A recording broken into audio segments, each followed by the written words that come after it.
First, let's meet the starting lineups for Norman North. Playing second base, batting first, number 6, Tyler Liggins. Batting second, playing shortstop, number 5, Sidney Redmond. Batting third, playing third base, number 11, Caitlin Webb. Batting fourth, number 21, and catching this evening, Riley Bottom. Batting fifth, playing first base, number 19, Trinity Hanska. Batting sixth, playing center field, number 15, Reagan Peters. Batting seventh, playing left field, number 1, Taisley Williams. Batting eighth, designated player, number 17, Maddie Cheatwood. Batting ninth and playing right field, number 7, Jalen Brown. And in the circle tonight for Norman North, the pitcher, 00, Julian Lenars. Ladies and gentlemen, the Norman North Timberwolves.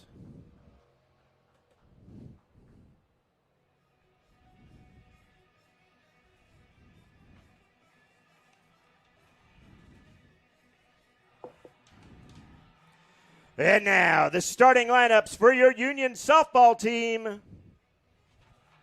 it up.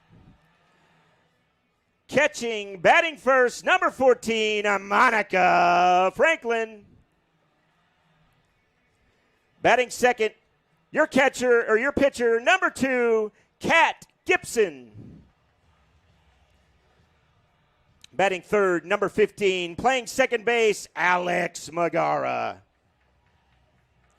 Batting fourth, playing third base, number 3, JC4. Batting fifth, playing center field, number 6, Lily Hance. Batting sixth, your shortstop, number 1, Sydney Owens. Batting seventh, playing right field, 00, Jocelyn Williams. Playing first base, batting eighth, number 5, Bailey Dickerson. And batting ninth, designated player, number 17, Ashlyn Hernandez.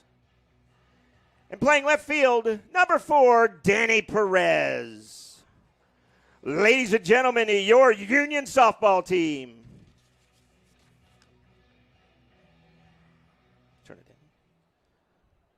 Ladies and gentlemen, if you would please rise or remain standing as we honor America with the playing of our national anthem.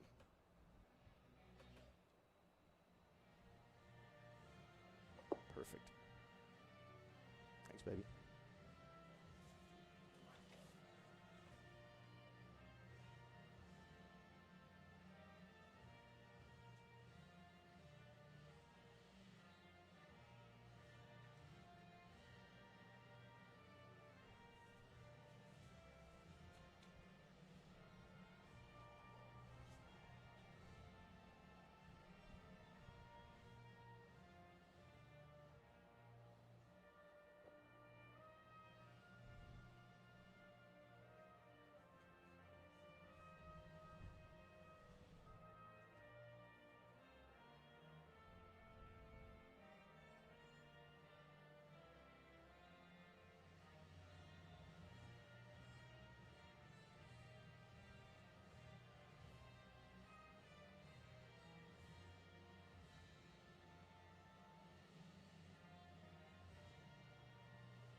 Thank you.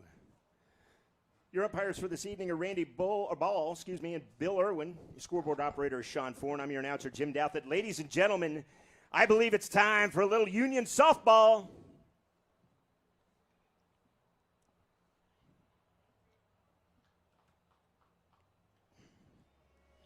Well, welcome in.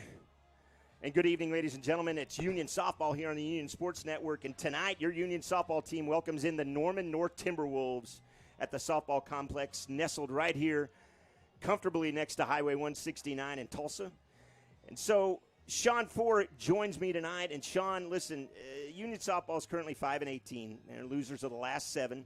They've been outscored of a span of by 60 runs almost, 81-28, which is a run differential of 53.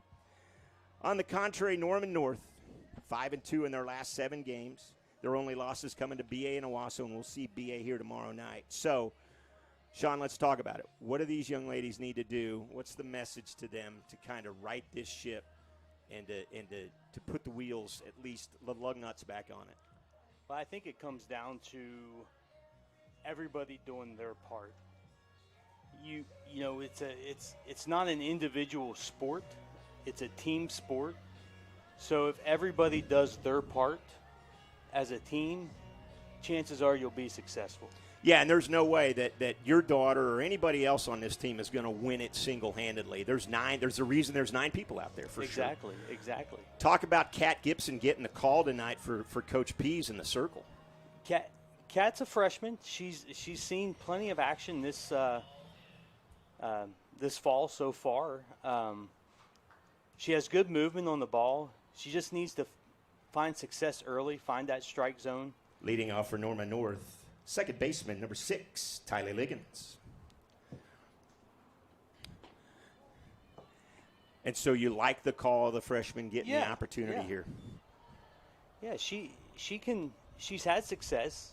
Where at times she doesn't have success is when she starts trying too hard, starts missing. And just like that, 2 pitches and 1 away. And that's what you like to see. She induced a pop-up air to the third baseman and shore-handed, got the out, and that's how you like to start. Shortstop, number 5, Sydney Redmond. So pop out to third to start it off.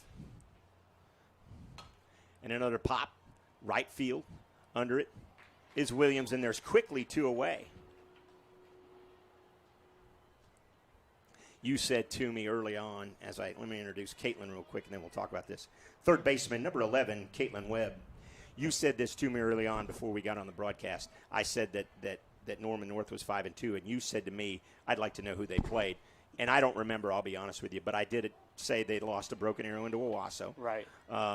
Which we're going to see Broken Arrow here tomorrow night. We've seen Owasso. We know the powerhouse that the Rams are. Yes. But win's a win. Exactly. And I don't want to take away from anything that they've done or anything we've done, but a W is a big deal. It's huge, and I mean, as you said earlier, I mean, we've only had 5 of them so far this year, and that's something that you look to build on. Because that's in the dirt, 2-1. Can I say in the dirt? You can. I cannot. Okay, I'm just checking for my left shoulder, checking on my producer director Andy Irwin, making sure I could say things like that. Strike 2-2 now, 2 away. That's what Gibson needs to do. She's trying to stay away from on the outside to a right-handed batter and just make them chase one. There it is to Owens. Gobbled up. Little bobble there. Quickly over to first at 3 up, 3 down. So a great start to this game defensively for Union, and they'll come up bottom of the first right after this. Very nice.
Leading off for Union, catcher number 14, Monica Franklin. So Franklin steps in.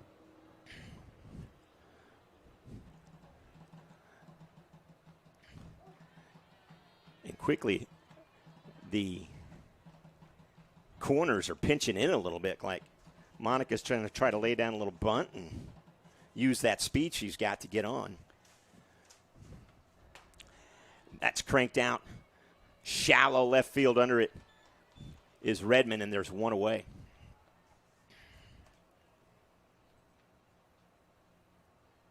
She just missed that ball, lowered her back shoulder, and just popped it up. Your pitcher, number 2, Kat Gibson.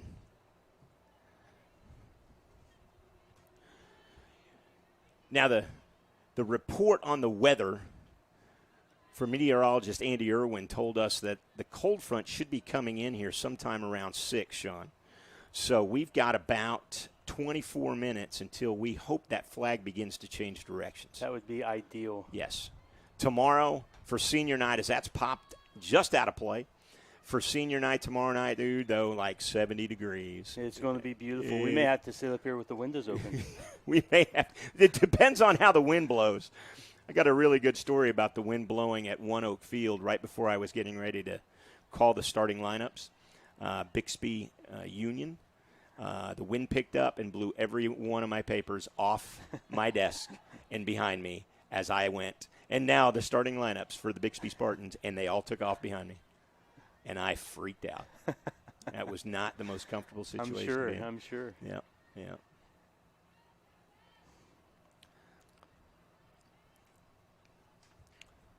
1-2 to Gibson. She'll look at that ball low and outside. 2-2 now. Kat, the freshman, getting the start in the circle, as you heard Sean talk about earlier, and now batting second. So a lot of trust from Coach Pease in this deal, and she rips one down the right field line, just foul. Boy, she got all of that. Yeah, she was just out in front of that just a little bit. She sees that pitch again, and that's going to go over the right fielder's head. Let's hope so, because she's got speed. If it gets by the outfielder, it should be a triple for Gibson. Left fielder's playing way in. Wheels for the freshman. Low, 3-2. Good eye. Runs count full. That's One a hard away. pitch. That's a hard pitch to lay off when you're with 2 strikes. I like the confidence, though. Yes. And that 3-up, 3-down inning for her. It's got to build it. She rips it up the middle. Nice play there by the shortstop. Over just in time as Redmond did a really good job getting over. And she's made both plays and both outs for the Timberwolves so far. Second baseman, number 15, Alex Magara. So let me ask you real quick. You saw Gibson and Magara talk a little bit. What's the conversation there, do you think? So Gibson went deep in the count and just trying to give Magara a heads up on what she may be throwing, what the umpire's calling, like where did she pitch you, stuff like that. Just trying to relay a little bit of the knowledge that she gained by sitting in the box. Sure. The MRI, most recent information. Look at you. That's popped up in the third out. Redmond will record all 3, and Union goes in order. Timberwolves coming up to bat 0-0 right here on the Union Sports Network.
Leading off for the Timberwolves, catcher number 21, Riley Bottom.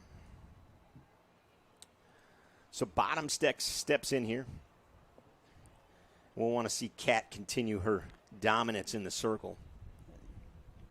After I believe she might have thrown 10 pitches, tops. If that, yeah. Yeah. I should be keeping track of that, but let's see, 4 caught. Second pitch was a pop out. The first pitch on Redmond was a pop out to right field. There may have been 8 pitches. Yeah, it might have been. And not that we count pitches, but the lower the pitch count, and that's just foul. Nice hustle by 4 to come down the line. But the lower the pitch count is going to mean you're probably not limiting the number of base runners. Correct. For sure. Yeah, for sure.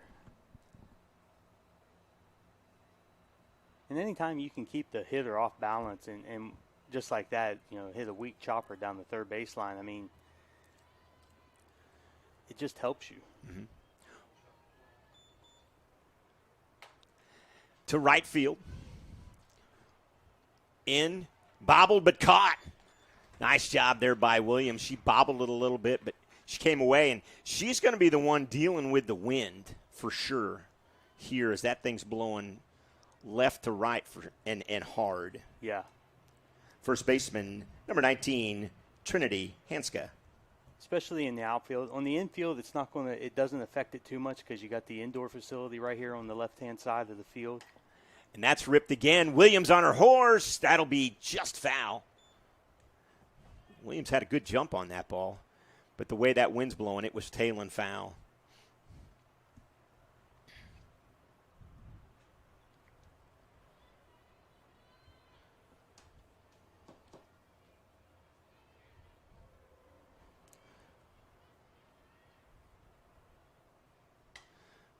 Straight up. Franklin back. Nice catch there.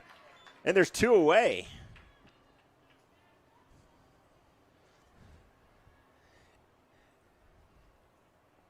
Center fielder, number 15, Reagan Peters. So Franklin comes through, and we've talked about her defense. You and I have talked about her. Courtney and I have talked about her. Defensively, she's got an arm, but that was nice to see her pop up and find that ball quickly. And that's a hard ball for the catcher to locate because it's straight behind him. Mm-hmm. So not only does she have to stand up, turn around, and find the ball, she also has to navigate the umpire back there. She's got to navigate the umpire, and you guys can't see it yet, but that sun is about 11 o'clock for her, maybe 10 o'clock. So as soon as she lifts her head up, she's going to be staring at the sun. To Owens, 3 up, 3 down again. So a super start for Union, and they're going to come to bat in the bottom of the second. Cap Gibson all over this Norman North Timberwolves team. We're back right after this.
We're back live here on the Union Sports Network as JC4, the senior, checks in.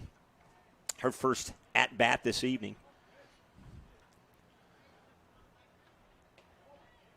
That's going to be a little high up. 1-0 Boy, and the great start, Sean, that Gibson has had, it'd be really nice even to get her a run right now. Yes. Yeah, she's first 2 innings has moved the ball, induced some pop-ups, some weak ground balls, and just it'd be nice to get some run support. And there it is. Hit well out to left field, but under it is Williams, and there's one away. Well hit ball, but right at Williams.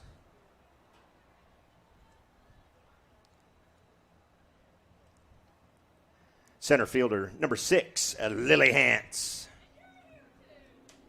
Lily steps in now. First time up for the young lady as we're only in the second inning, and 4, 5, and 6 this inning for sure. And hope we get a runner or two on so we can see the speed in Hance and Owens. Hance has really good speed. She can cover a lot of ground there in center field. I was just getting ready to say, hence the reason she probably plays out there. That's Her and Gibson both. There's a lot of real estate out there. That's Squibbler to first and gobbled up there by Hanska, and there's 2 away. Something I didn't expect to see, but it appears that we're going to have a little bit of a pitching duel this evening. Shortstop, number 1, Sydney Owens. See if Owens can get a 2-out rally. And one of the things that I want to stay away from saying is those 2-out rallies that we've seen from our side. Exactly. And so I almost said it in the first inning, and I was like, nope, I'm just going to be quiet. So I will try to refrain from talking about it.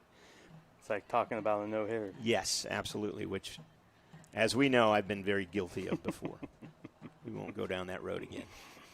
1-1 now, 2 away here. We're in the bottom of the second inning.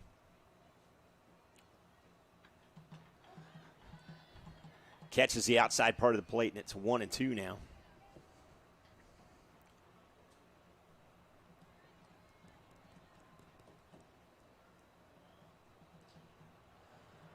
Lynn Ayers will check it, and she delivers high and outside. 2-2. Boy, and I like our vantage point because I like the fact that Sydney's eyes are better than mine, because as soon as that came off of her, out of her hand, I was like, oh, that's going to be hittable, and that thing tailed outside. There's a ripped right at Redmond, and 3 up, 3 down for Union. And we're quickly to the third. Timberwolves coming up right after this.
Taisley Williams steps in here.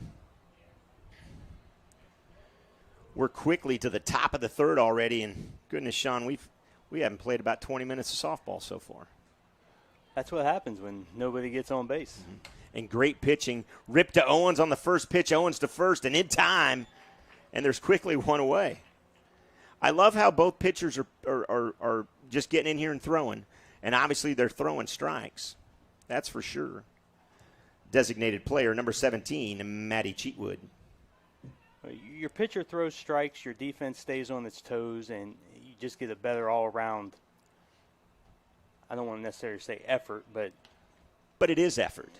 because your head's in the game. You're paying attention.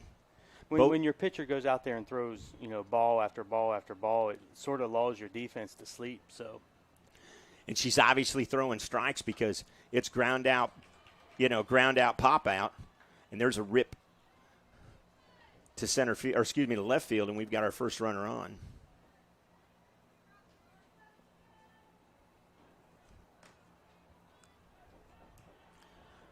Right fielder, number 7, Jalen Brown. So with a runner on the first time tonight, and we'll see what kind of pitcher Gibson turns into. The runner on first. There's one away. They lay down the bunt, and that'll be bunted foul. First strike.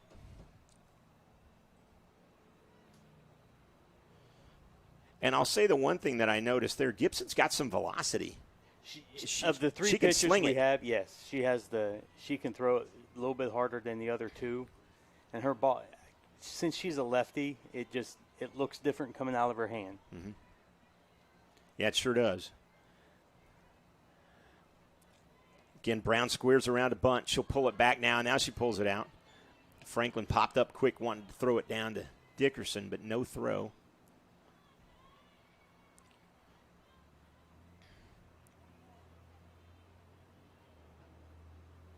She'll pull it back, and then she tries to square around again, and it's 2-1. Thought she might have offered to that, but we'll play it. Umpire Randy Ball said nope.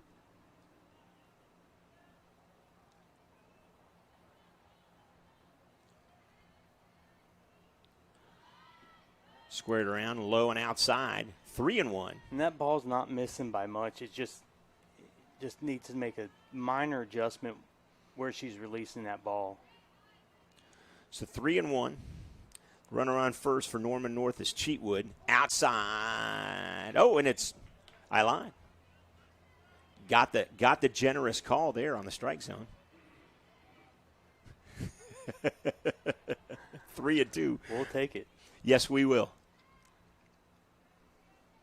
That's what I get for second guessing an umpire.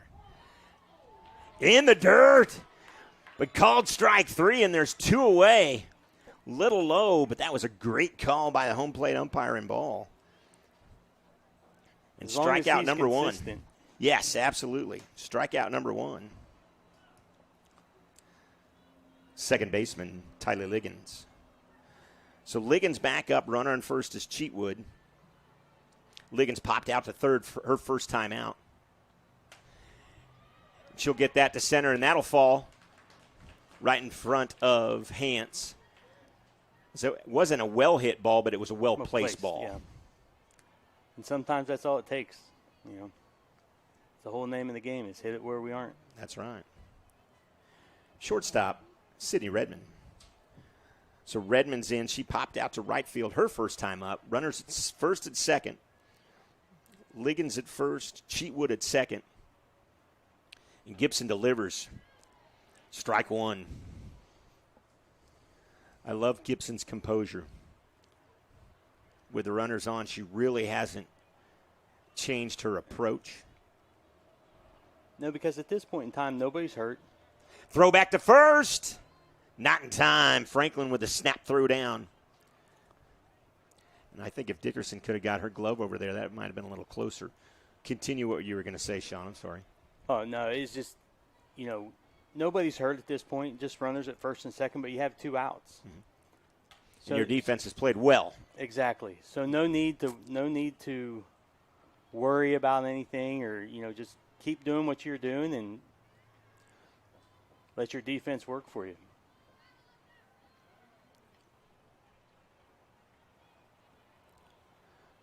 One and 2. Gibson delivers. Outside.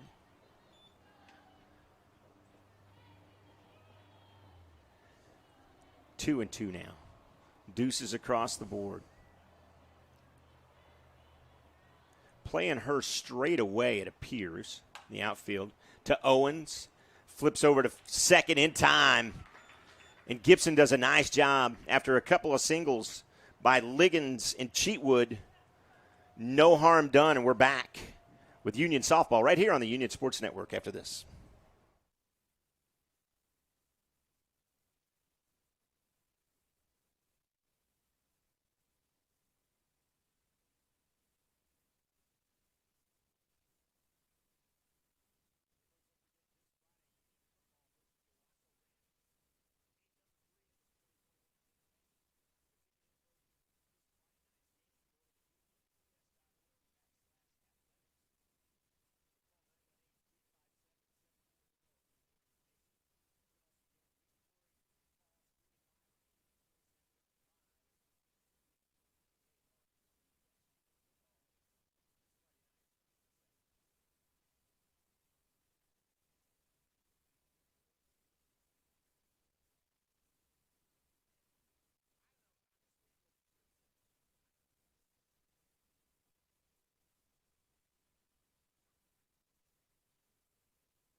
So Jocelyn Williams steps in. Welcome back here to Union Softball right here on the Union Sports Network. He's Sean Ford. I'm Jim Douthit. Andy Irwin, producer, director, sitting behind us. We can't thank you enough for joining us here as we got a slew of softball coming up. Tonight, tonight, of course, Norman North. Tomorrow night, senior night in Broken Arrow. And then Wednesday night, Del City, and it's a lot of softball. We'll get to talk about that here in just a few minutes. But, Sean, you've got a special young lady that's going to be walking her senior night. So any big thoughts about what softball has meant to her over the past, goodness, how many years has she played now? Let's see. Make it do math. 10-plus years. Yeah. It's been a big part of her life. It's the only thing that she's ever really wanted to do. When she was little, we asked, do you want to play basketball? Do you want to play soccer? And the answer was, no, I just want to play softball. There you go. Pop foul down the left field line, just out of play. Now she's got some opportunities to go play to play ball after Union. Yes, so she has verbally committed to play ball at Northern Oklahoma College in Enid, home of the Jets. There you go. Very nice. And what is she going to study? Has she decided? She is undecided. Undecided.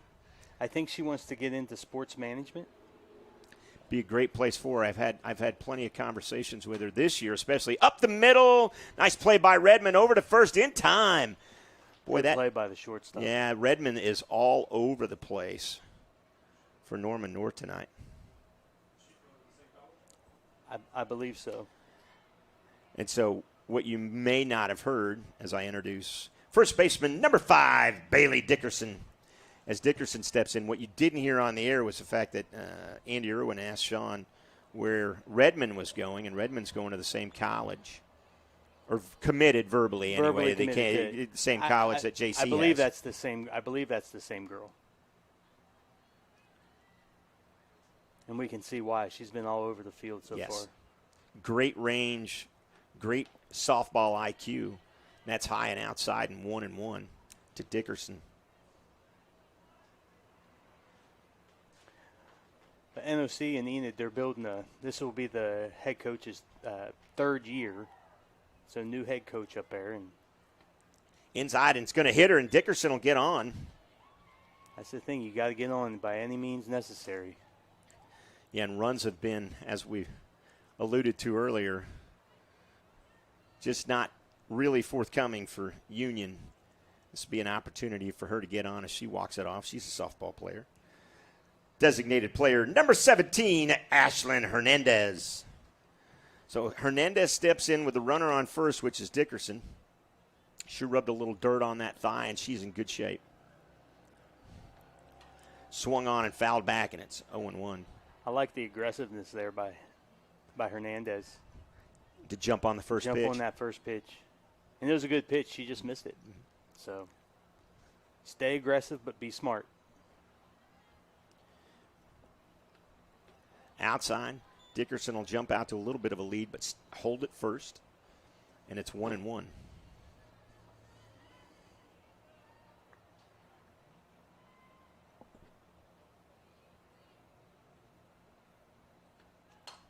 And that's ripped to center field. That's way back. Way back. That's over the head. One run will score. Here comes the throw. No throw, as it was bobbled there by Liggins, the second baseman, as she was the cutoff person. And it's quickly 1-0 Union in the bottom half of the inning with one away. Catcher number 14, Monica Franklin. Saw a double from Hernandez, and she got all of that. Yeah, and that ball just kept carrying. It got up in that wind. And Hernandez will have a seat.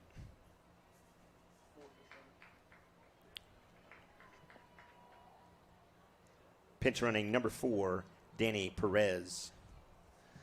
So Perez will come in and pinch run. So that's the beauty of the DP flex. And that player can come in and do that at just about any time, as that's in the dirt way out in front of the plate. 1-0. So you really treat the DP flex as one person. Interesting. So explain, if you don't mind. Okay, so you have take in our instance, Perez is just Pop she's the not Redmond. And there's 2 away. Go ahead. I'm sorry. No, she's not she's struggling a little bit at the plate, whereas Hernandez struggles a little bit in the field. So you get the best of both worlds. You got a girl that can hit the ball like we just saw with pitcher number 2, Kat Gibson. That we just saw with Hernandez taking that ball deep to left center.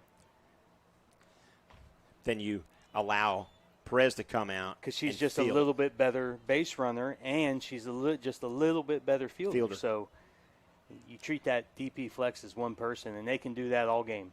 That's beautiful. I love that. I love that part of this game. Right down the middle. 1-1. Sort of like having the designated hitter in the American League in baseball, or in high school they have the designated hitter. Yeah. Makes sense. Oh, nice glove there. And the sides retired. Linares with a great glove for the Timberwolves. Norman North's coming up, but that's not before Union squeaks one across. It's 1-0 Union right here on the Union Sports Network.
Leading up for the Timberwolves, third baseman, number 11, Caitlin Webb.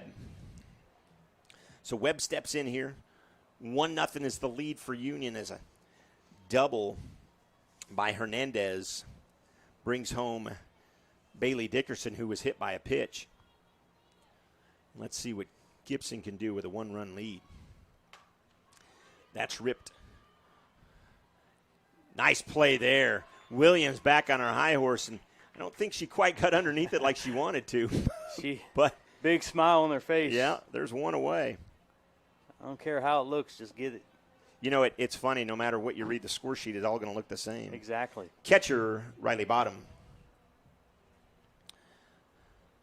So Bottom steps up. She popped out to right field her first time up as well. And I tell you what, Williams has got a little bit of work out there tonight. Yeah.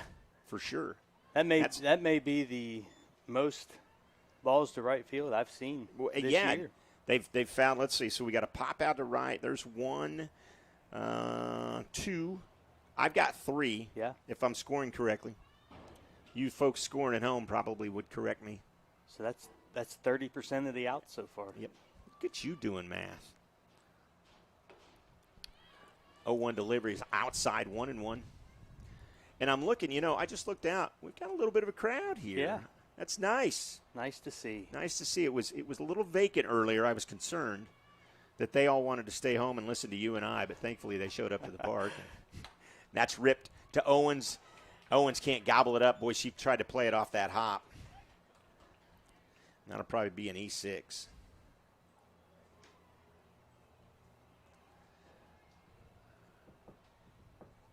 They're going to have a designated runner as well, courtesy running. Thanks.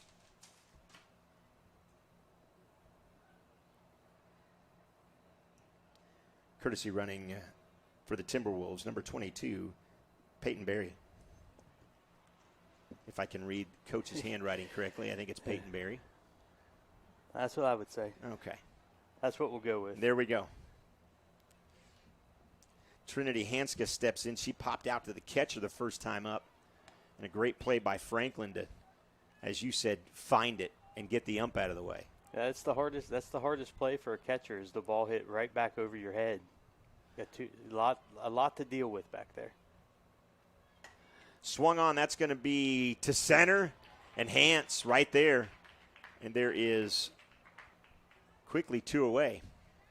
That ball's a hard ball to judge by an outfielder. It's the one that's hit directly at you.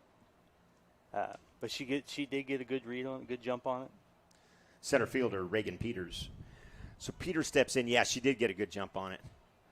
I'm telling you, if the sun's behind us, it may be a little different thing for her there. But it's not. Another one popped up. Hance underneath it. And there's 3 away. That's it. Great 4 innings of pitching by Gibson. Yep. Timberwolves strand a runner after Owens commits an error. But it's still 1-0 Union on top, and they're coming up to bat right after this.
So Megara steps in here.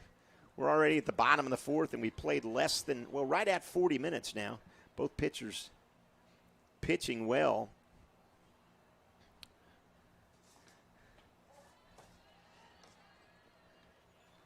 Megara will take a first pitch ball from Linares. Second time through the lineup, I expect to see the middle of our lineup do some damage here. Megara popped out, the shortstop first time, and that's ripped. Fair ball down the line. She'll get to 2. The throw comes in, but it won't even be close. And Megara's in with a stand-up double. And just on cue, almost like you called that up. Third baseman, number 3, JC4. So 4 steps in. She popped up to left field her first time up. And now with Megara on second. Sean's calling for a little magic and a changeup there. Wicked changeup by Linares. 4 knew it as she was halfway through the swing. She did. Did you see her body language? Dad knew that one. That's for sure. Ripped right back into the glove, and there's 2 away. Well hit ball. She pulled her shoulder out a little bit, got that off the end of the bat, but not where she wanted to hit it. No. Center fielder, number 6, Lily Hance. Boy, and it was, from our vantage point, it was almost slow motion. Linares just kind of stuck her glove up there, and it just went into it. That's fouled away.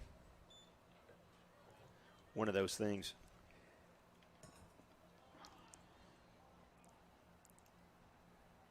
So Hance steps in. She grounded out to first, her first time up. The runner at second is Megara off a double. And that's inside for a strike, 0-2.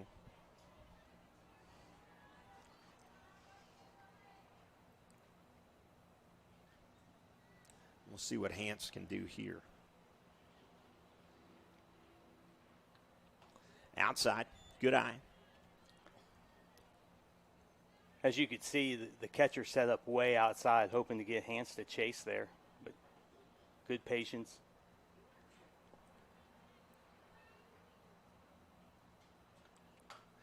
And there's a little bloop single. That'll fall. 1 run will score. That gets by the right fielder. On her horse, on her way to third. The throw, not in time. And Hans with a triple, which may be scored as an E9. I'm not too sure there, because that should have been easily played by Brown, the right fielder, but she let it kind of squibble by her. Shortstop, number 1, Sydney Owens. I would probably score that as a single with a 2-base error with an RBI. There you have it. So that's what we'll put it in the books as. Because if we were keeping books, you'd be the one doing it. So nice hustle there. And it's something that I loved about what Hans did coming out of the box. She was flying. She was on her horse, yeah. She was going for 2 no matter what. Double play. Double play will end the inning, and Redmond again kind of showing her prowess there at shortstop for the Timberwolves, but that's not before we get 1 across. 2-0 Union. Timberwolves are coming up right after this.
So Williams steps in here as a nice play, bailed the Timberwolves out of that inning that could have got at least another run across.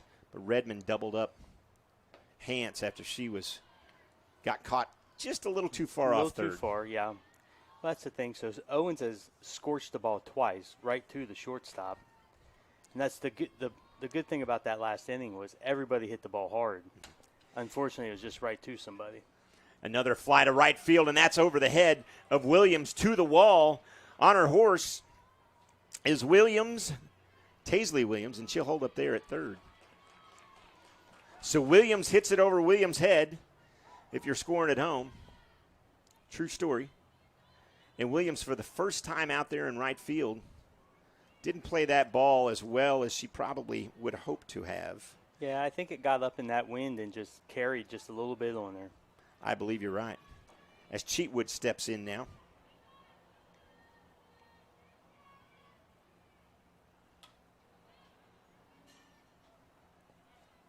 That's fouled away, 0-1. Let's not take anything away from how these girls have played, but let's give credit where credit is due. Gibson has pitched a great game to this point. Pitched a great game so far. Let's keep it up for 9 more outs. High and outside, 1-1.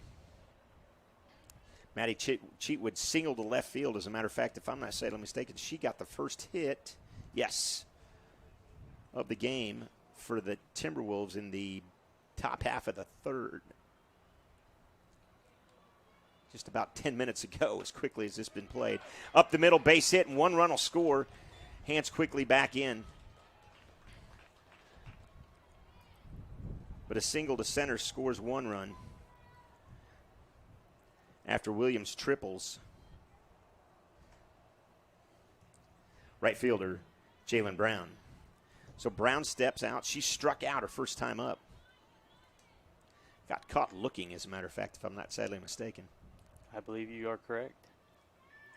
And I believe that's the only strikeout of the game so far on both sides. Yes, you are absolutely correct. A lot of pop-outs. Pop out to right, catcher, center, center. A lot of fly balls this evening, hanging out there in that south breeze that we hope will change to north very soon. Bunt foul. As Dickerson was charging. Now, ideally, Sean, Dickerson picks that ball up. It looks like Megara is going to be breaking for second, so she's going to want to take the sure out and just tag the runner, correct? Yes, exactly. Yeah. If it all works out like it's supposed to. Back to the pitcher, over to first in time, and you're good with that. Yes. Yep. Get one out. Get the out they're giving you. That will go down in the book as a sac bunt for that batter.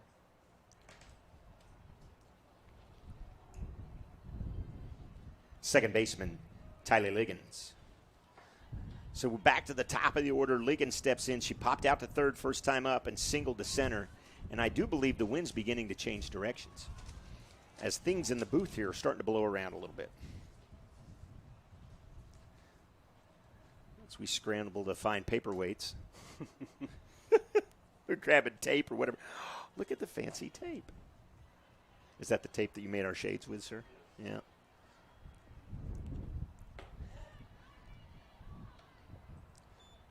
Two and 0. So Liggins is 1 for 2 this evening.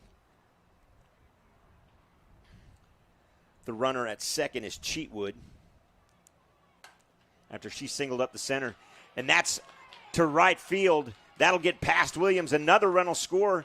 The Timberwolves have tied it up. It's all the way to the wall. They're sending the runner home. No play at home. And inside the Parker. And inside the Parker for Tyler Liggins. And she was on her horse from the start. And what has been a great start for Williams in right field has turned into a little bit of an issue for her here in the past two batters. Well, that ball was just, there's no way she could have got to it. It had taken a superhuman effort to get to it. Absolutely, because it was scorched to Down right the field. line. Yep. And she had a long way to run to get to it. I'm not 100% sure, and I'm not being critical of her. I'm not 100% sure she took the best route to the ball. Right. Knowing, I think she was like, I can get it, and then realized she couldn't. Right. And by that time, she's in no man's land. And there's a single to center, and Hansel get it back in.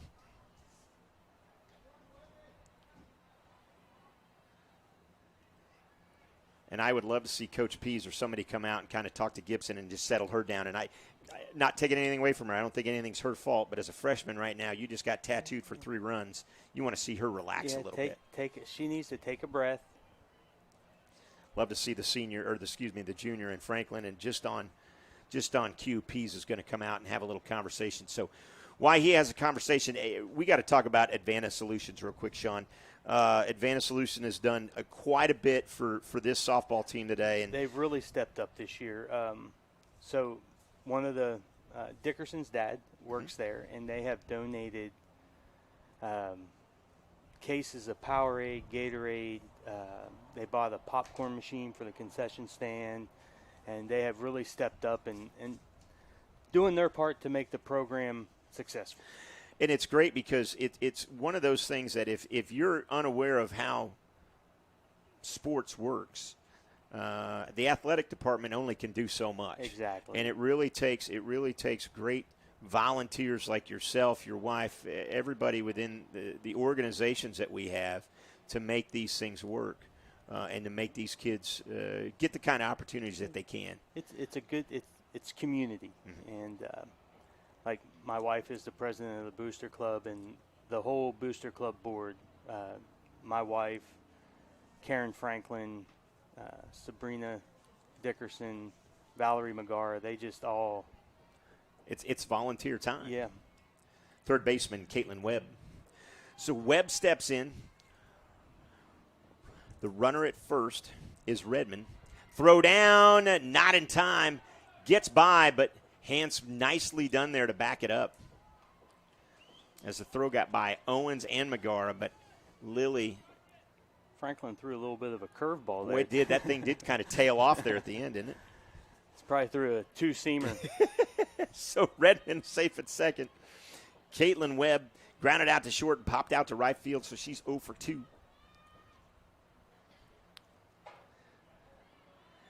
Just outside. We've seen that call be a strike before from home plate umpire Richard Ball. It may have been a little farther outside than just a touch. I'm being a little bit of a homer there, Sean. That's okay. To Owens, nice backhand. That's going to be a long throw, but she eats it.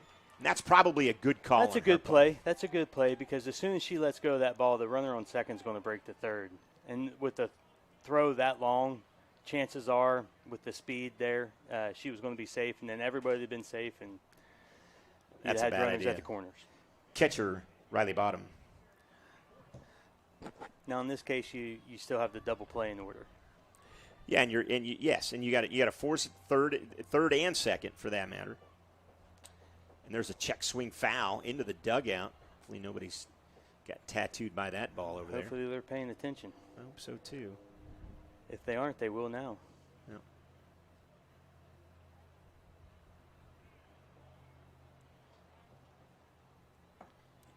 One thing that I'm really surprised about, and I've got to think back to how the baseball field is, but boy, these on-deck circles are, as that's up the middle, nice diving attempt by Owen. She can't get it.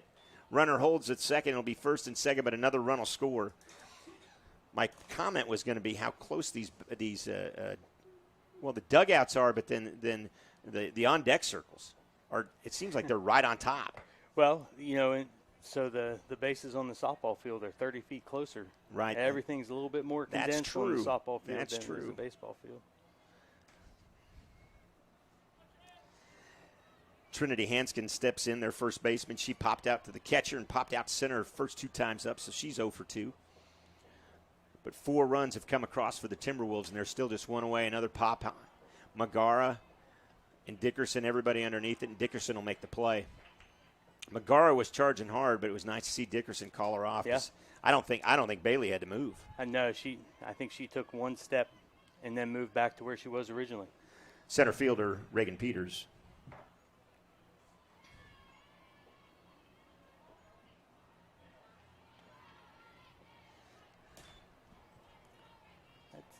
So 2 away, runners at first and second. 0-1. You like Gibson's demeanor, though?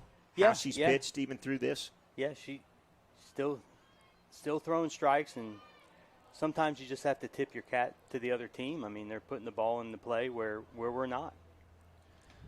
High and outside, 1-1. I was a little bit surprised that she tried to lay down a bunt the first pitch with 2 outs, but tried to catch us napping, but I think we were all over it. Mm-hmm. Our focus has been spot on here, and we could talk about it. The girls have lost their focus, but as you said earlier, Sean, when your pitcher's throwing 8 straight balls, it's tough to stay focused. Yeah, and Gibson has not done that tonight. Yeah, she's been around the strike zone all night. 2-1, 2 away, high and outside. Good Throw catch. down to second, not in time. Good hang there by Franklin as that ball got away from Cat. 3-1, 2 away. Peters looks at the delivery, slap to first, in time, but not before. 4 gets scratched across by the Timberwolves. It's 4-2, bottom of the 5th coming up right after this.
Leading off for Union, the right fielder, 00, Jocelyn Williams.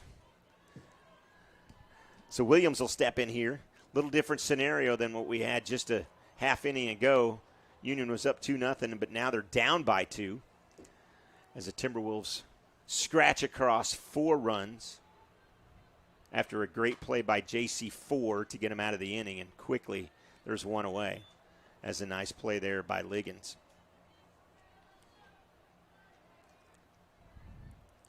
That's the thing. So far, we've been putting the ball in play. It's just unfortunately been right to somebody. First baseman Bailey Dickerson. So Dickerson will step in. I'd like to see her work a little bit of a count, if at all possible, inside. Yeah. To give Cat a little bit of a rest, since I believe Williams jumped on the first pitch. She did. Outside, but swinging and missing is Dickerson, and it's 1-1. It was a good cut. Just she pulled her front shoulder out and didn't let the ball travel. When you said that a couple of times tonight, I think once about JC, and then the grounder to Redmond. Or we Redmond's need to hit money. Somebody else. Yes, we do need to hit it. We know she can play ball. Yes. That shortstop, Norman North, you got somebody special in that shortstop. She's gobbled up everything this evening. Designated player, number 17, Ashlyn Hernandez. So Ashlyn, her only time up so far, doubled and scored a run. We'd love to see her get in here. Roll with 2. We'd be definitely okay with that. We've had a lot of damage done against us with 2 outs. It'd be nice to do a little damage for once with 2 outs. Exactly.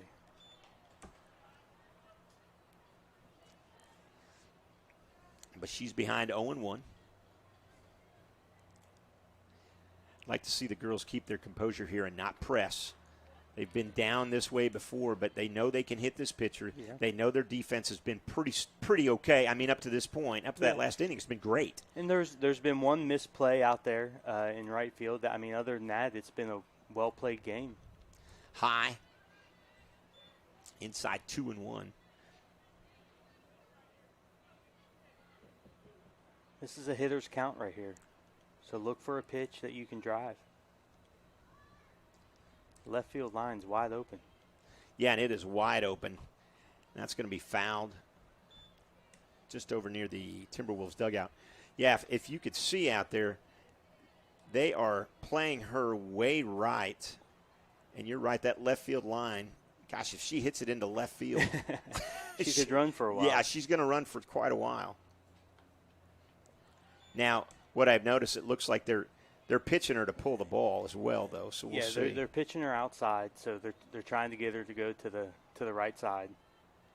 So if she wants to go to the left, she's going to have to pull one. Yeah, because the center fielder is playing a heavy right center, and that's going to be a squibbler down to the third baseman and over in time. And Williams is retired. So quickly, 3 up, 3 down. We go to the top half of the 6th. Timberwolves on top 4-2.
So Taisley Williams steps in.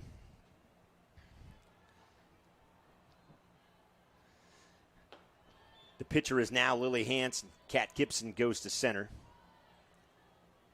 They started hitting Gibson in that last inning, so give him a new look, give him a different look. Nothing against the way she pitched. She pitched a whale of a game. Pitched well enough to win the game. Absolutely. You know, it's one inning. If you look across there right now, there's a bunch of zeros, and there's 4 runs in the fifth. And so, I agree. You tip your cat to Kat. She's done a great job this evening so far. So Lily's going to come in here and try to stop the bleeding here. Rip to 4. Nice job by 4 to stay with it over to first in time. And, boy, that was a rocket, and Ford made it look simple. Yeah, really simple. She was playing back there. She, with a 4-run lead, really not thinking that Norman North's going to lay down a bunt. Shortstop, Sydney Redmond. Yeah, not at all.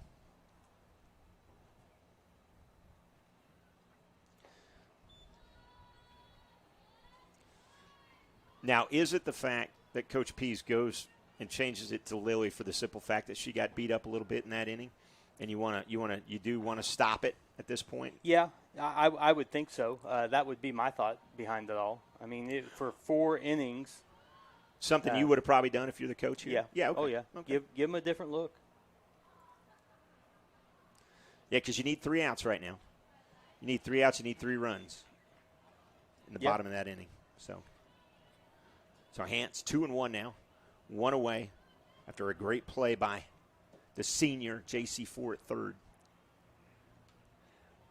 Ripped, and boy, that caught Franklin awkwardly as it was foul tipped. 2-2, and tell you what, if you want to be a catcher, you got to be tough. You got to wear one every once in a while. And I love to see we have 2 of them. Umpire come out and clean off the plate. First base coach comes down leisurely, gives the ball. That's pretty slick. Yeah, that's a couple of adults. Right there, Absolutely. That's great sportsmanship by Norman North. Love it. High and outside, 3-2. That's the thing. Both JC and Monica, they are tough behind the plate. They can. Yeah, those positions are not for the faint at heart at all. At all. Squibbler foul. 3-2, and Redmond stays alive. Or excuse me, that's a lie. Cheatwood stays alive. We'll get it right one of these days. Sure. I lost it in the sun. I did. I lost in the sun too. But Gibson underneath it, she didn't lose it, and really that's all that matters. Yeah. Gibson comes away with it.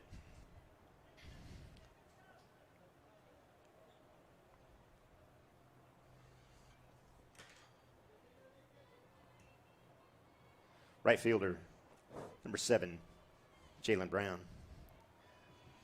So what's weird is we've gotten out of – I must have screwed something up because I had 1, 2, 3 coming up here. We're at the bottom of the order, so I goofed something up. Nobody would have known that if you had. Yeah, I know, but I just got to be honest. So right fielder and Jalen Brown's up. 2 away. Ripped foul. That ball was scorched. Yeah, it was. I don't think anybody saw that until after it hit the fence over there by where the coaches are standing. Yep. And just JC's reaction was kind of like, wait a minute. They're standing at third, like, uh-oh. She could probably hear that one go by. Mm-hmm. Boy, in the stance that Brown's got right now, she's wanting to do that, but she'll pop it up. Ford calls for it, and there's 3 away. So we go to the bottom of the 6th. Union needs 3. We're back right after this.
Leading off for Union, your catcher, number 14, Monica Franklin.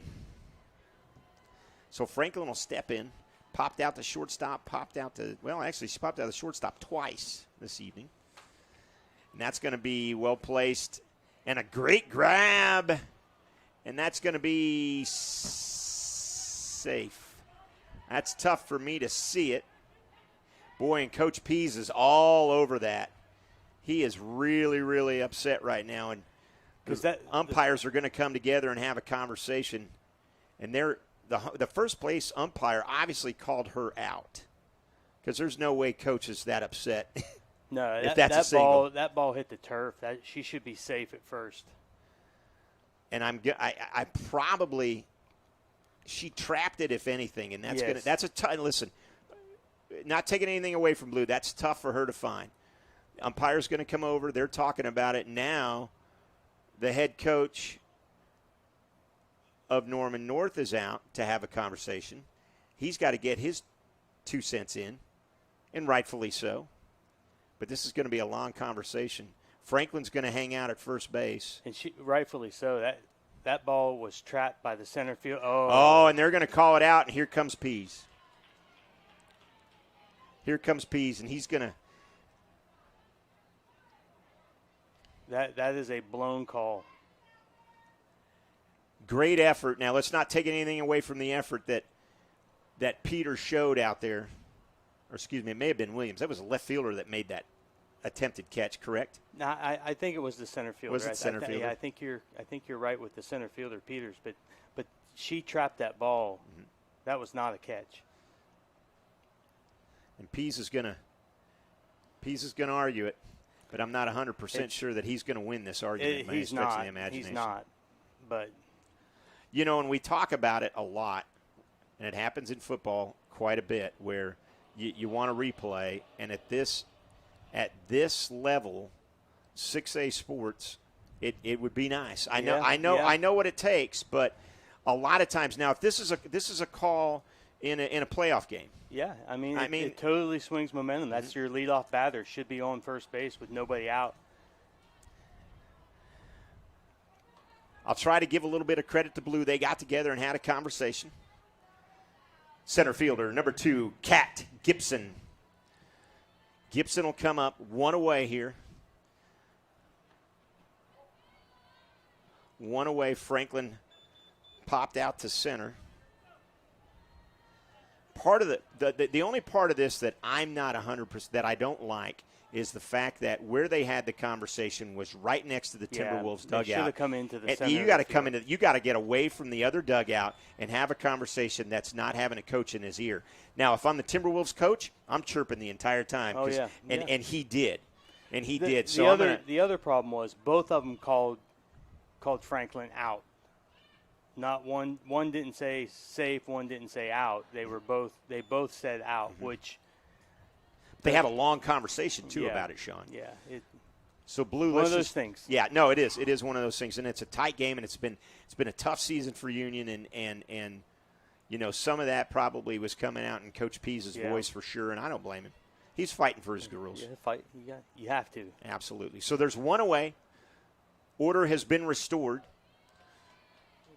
2-2 now to Gibson. Boy, that was a nice pitch. So 2-2, one away. Gibson can help herself. Now she's pitched to Jem early on. Touched up just a bit in the fifth inning. Fifth inning. And there's a well-hit ball. That's going to be over the head. That's going to be extra bases. The throw to third, not in time. And here's where I want to extend the argument from earlier. Now it's 4-3. Yes. If Franklin is on first. And so this is where I know, and OSSAA, if you're listening, listen. There's a lot of money in sports. There's a lot of money here. You guys got to figure out some instant replay. And you need to start with football. Start there. Get it right there, and then it'll go to other sports as well. My argument is, I coach a lot of travel ball in the summer, is the umpires are getting paid. Mm-hmm. Let's be better. Absolutely. Megara steps in. She popped out to shortstop and doubled. She's 1 for 2.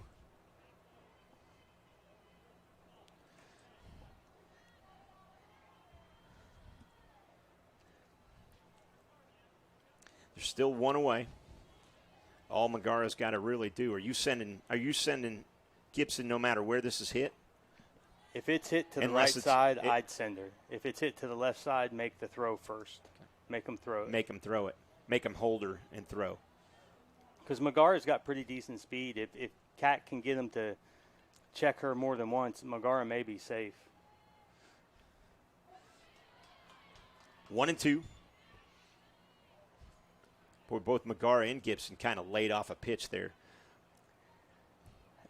I'm not sure if that was a curveball or just a drop, but it was effective. So 1 and 2. Megara just high. I don't know how she laid off that one. Woo. I was waiting for home plate umpire to punch her out on that one.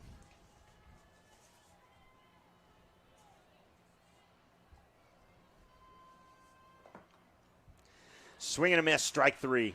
And that's going to be thrown away, and the runner's going to score.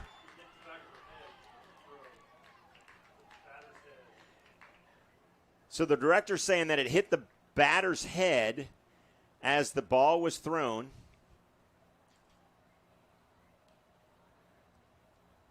But that runner's going to be.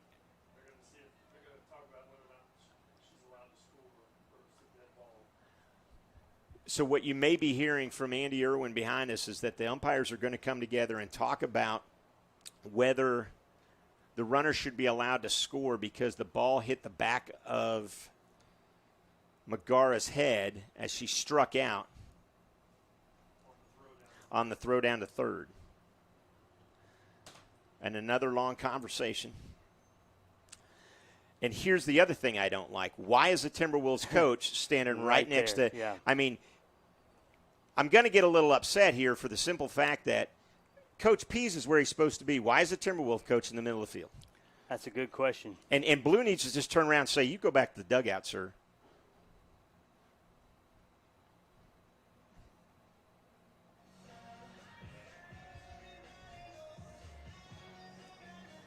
And a long, long conversation now.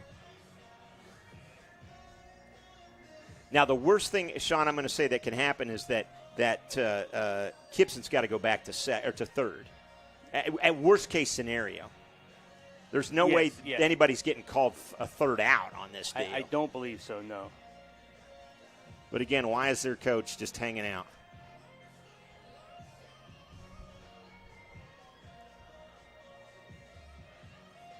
Coach P's patiently waiting with his players, where I'm assuming he's supposed to. Safe at home. And the run will score. And now the Timberwolves coach, of course, wants his conversation, and rightfully so, he can have his conversation. But there's 2 away. The run will score. And, Sean, your daughter's in a great position. We guys have to extend the inning. Yep, that's all she has to do. That's it. Just get on base, extend the inning. Still need to come up with another run. Well, because right behind her, Lily Hance has tripled this evening. Now, true, it was off an error, but we'll take, again, runs have been tough to come by. They have. This has been a well-played game, and it's, tip your hat to the pitchers. And absolutely. And really, both teams. I mean, I love battles like this. We've sat through enough blowouts on both sides that these tight games like this are fun. They're fun to call.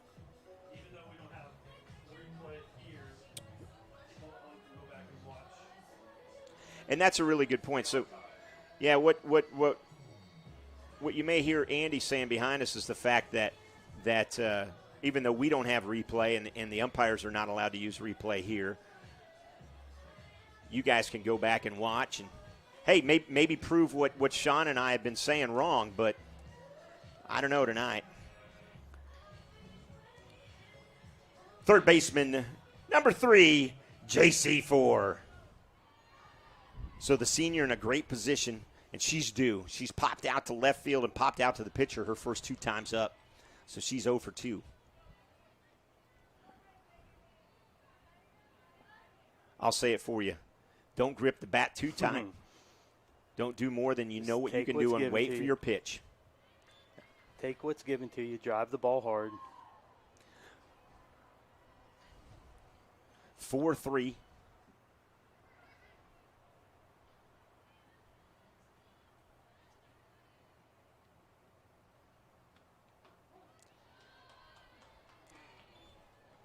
One and two.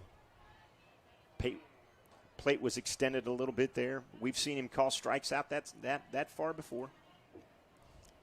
Now, either be a changeup or something inside, I would say. Nope, going back out. Right down the middle, and boy, JC could have got ahead of that. She would have driven that thing a long way. Just a little bit late to the ball there. So 1 and 2. Nobody on, 2 outs here. Be smart, don't chase, but also don't leave it up to the umpire.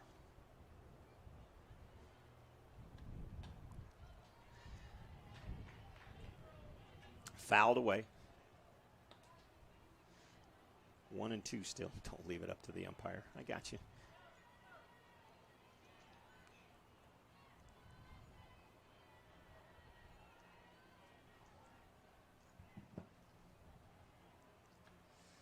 High. 2 and 2.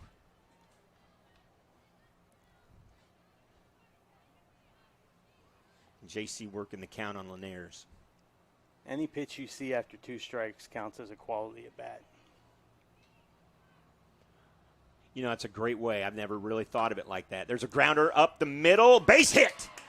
And 4 will extend the inning. That's a great piece of hitting. And, boy, when I saw Redmond break for that ball, I thought, goodness gracious, she's going to gobble it up. And because she's done it a lot tonight. All night long. Yep. But a single to center for 4. And that's going to step in Hance. And I think 4 is going to have a seat, and they're going to go with a designated runner. Have a pinch runner. Pitch runner, yeah. Zog. I will say that. Pinch running, number 7, Harmony Zog. Now batting, pitcher number 6, Lily Hance. Or lack thereof. So JC She's not the fleetest of foot, but there it is. She's not going to beat you in a dead sprint. Now, she is a really, really smart base runner, and you can make up for some lack of speed if you run the bases correctly. So the tying run is at first. Hance tripled after an E9. So I think we were going to score that as a single and then got 2 base error. Yep. Sydney Owens in the just off to the side here, chanting on, making sure that she tells Lily to get the ball into play. That's all you got to do, just put the ball in play. As we've seen, the ball was just out of the reach of the shortstop on that one with what JC hit, and just keep passing the bat. Runner goes, throw down, not in time. Zog with the steal, and she slides right underneath it. And, boy, that was a little close. A little close, but I think the ball was far enough up the line that and just high enough where Redmond couldn't get the tag down on her. Get the tag down. Prime opportunity here for Hance. Outside, Zog way off the bat, 3-1.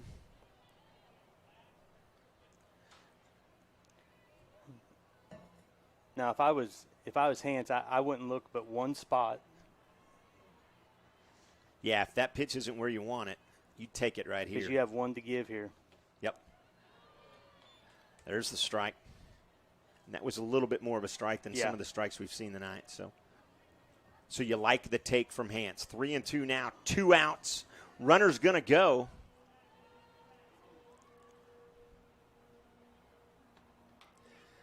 Slap foul. Well, 3-2, 2 out.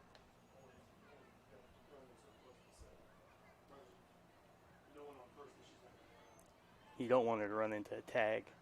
Oh, got it. Just because of, yeah. I see what you're saying. Yeah, a walk doesn't affect it. Good point.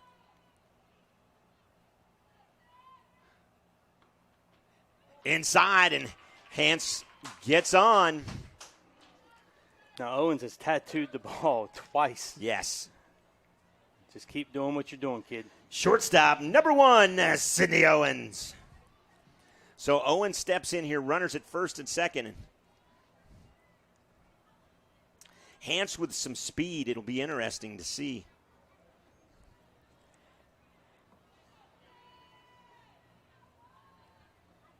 And no visit to the circle.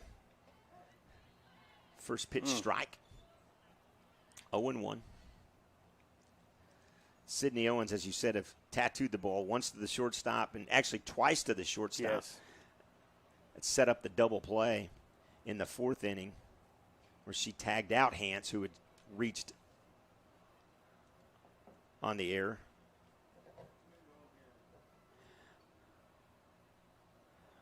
Head coach is going to come out and have a conversation with Blue. Whatever the conversation is, we're good. I'm not exactly sure what he was trying to. Well, it may have to do with the sun, because we've had this conversation before. Yeah. About 5 more minutes. Yep. So I believe that's what's going to happen here. We'll see.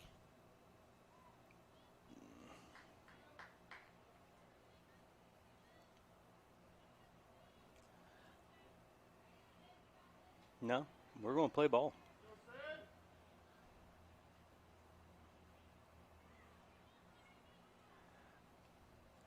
And I guess not. No.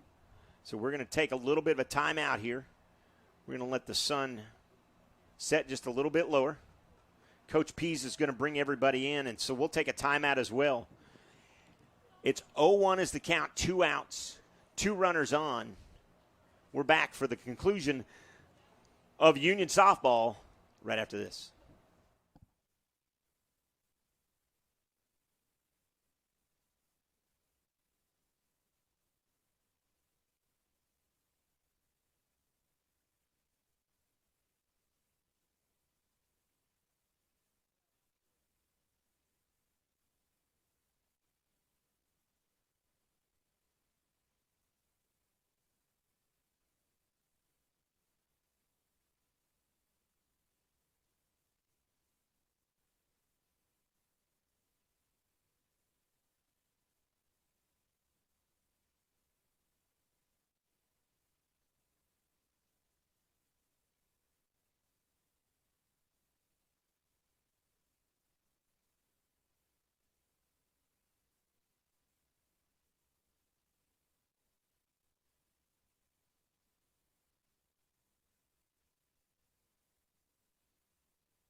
As we're back live here on the Union Sports Network, so what you're looking at is basically a weather delay, I guess, if you could say it. A sun delay, yeah, a sun delay. Sun delay. There's a joke there somewhere, I know. But a sun delay because it's tough for a catcher to pick it up. It's tough for a pitcher to pick it up, or excuse me, a batter to pick it up, and definitely an official as well. So. And I'm not exactly sure if it wasn't the Norman North coaches that instigated for that. it. Yeah, I believe you're right, because he's the one that came out and said something. There's a couple of Norman North fans that aren't happy with it, but it is what it is. Enjoy your drive back to Norman. Yeah. you can complain about it all the way back if you want to. Yeah. Yeah. And the safety of everybody involved, period. Period. And you have so they'll give the pitcher a chance to warm. I thought they were going to give her a chance to warm up. Yeah, and there you go. I think what they're going to do is give the everybody catcher an an opportunity to see if she can pick it up. Yeah. She could pick it up, and we're back underway. 0-1 count. So an 0-1 count, 2 out, 2 on to 2 on.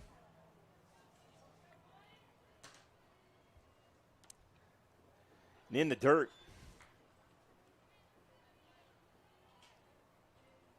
And 1-1.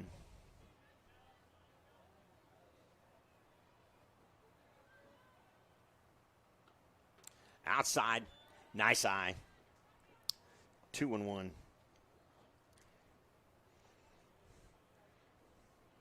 As you said earlier, Sydney Owens has ripped the ball a couple of times. Just keep doing that. Good things were bound to happen. Outside, 3-1. And a walk's going to get another player on, so we'll see what we can do here. And it wouldn't surprise me if they pinch hit for Jocelyn if that happens. Strike 3-2. Again, full count. That's not the pitch you want to drive. That ball was down in the zone. If anything, she'd have pounded that into the dirt. Right. Or Not turf. a lot she can do with it. Yep. Yeah. So 3-2. Linares checks over her card. 2 outs. Pitch high and outside. And the bases are loaded. And Williams will step to the plate. Right fielder Jocelyn Williams. Tonight, Williams is due as well. She grounded out to short and grounded out to second. She's 0 for 2. But the bases are loaded, and all she needs to do is rip one hard and then hustle to first, and we can get a run across. She'll swing it She tried. inside right there, yep. Just pulled her head out. A lot of times with young hitters, you'll see them, they want to hit the ball so hard that everything just flies out when they swing. And that's the thing. She doesn't have to hit the ball hard here. That's outside. And Laniers has walked the last 2 batters in Hanson Owens, so I'm not 100% make her sure. pitch to you. There you go. That's what I was going to ask you. Don't help her, make her pitch to you.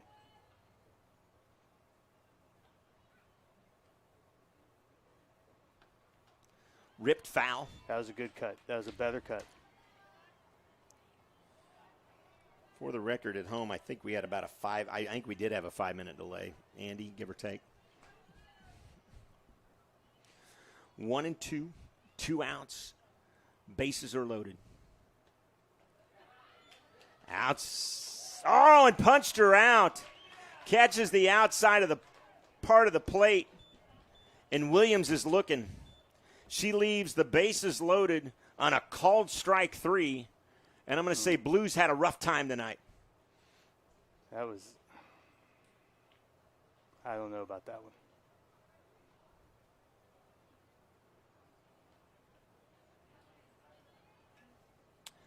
That was tough to swallow.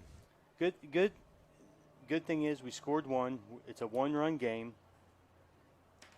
Where are they at in their lineup, Jim? They are, that's a great question. I lost track, but I think they're coming out with the top 1, 2, and 3. Okay. Because Brown, I have popped out to 3rd. So we'll see. So Hans is still in here. And, of course, we'll have in the bottom of the 7th, we'll have 7, 8, 9. 7, 8, 9. Mm-hmm. No, 8, 9, 1. We'll have 8, 9, 1. Yeah, we'll have 8, 9, 1. You're right, because Williams she struck out. Williams struck out looking. Hold them here, hold serve, and get back around to the top and do some damage. And that's what we'll do. And you're right on. It's 1, 2, 3.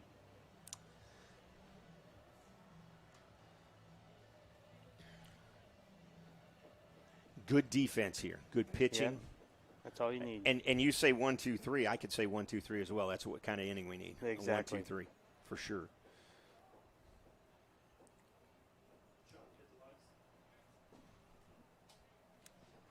Leading off for Norman North, number 6, Tylee Liggins. So Liggins will step in. She had an inside the park home run, a single to center, and popped out in the first. Hands back in. Inside called strike. And she's ahead 0-1.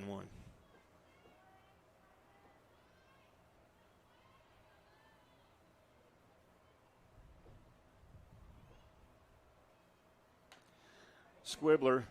Franklin picks it up. Throw down to first, but he called the foul. Foul ball.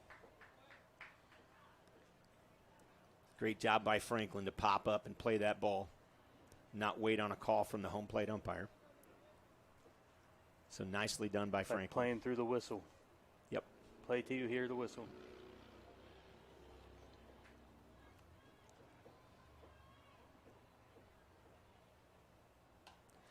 Squibbler, 4 calls for it, and basket catch, and there's 1 away.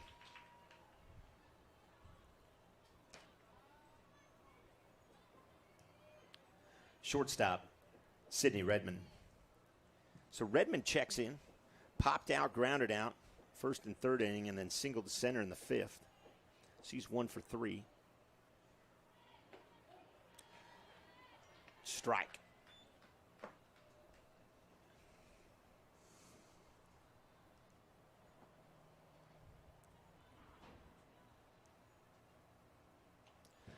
Tip foul, strike 2. That was a good pitch. Made her reach for it.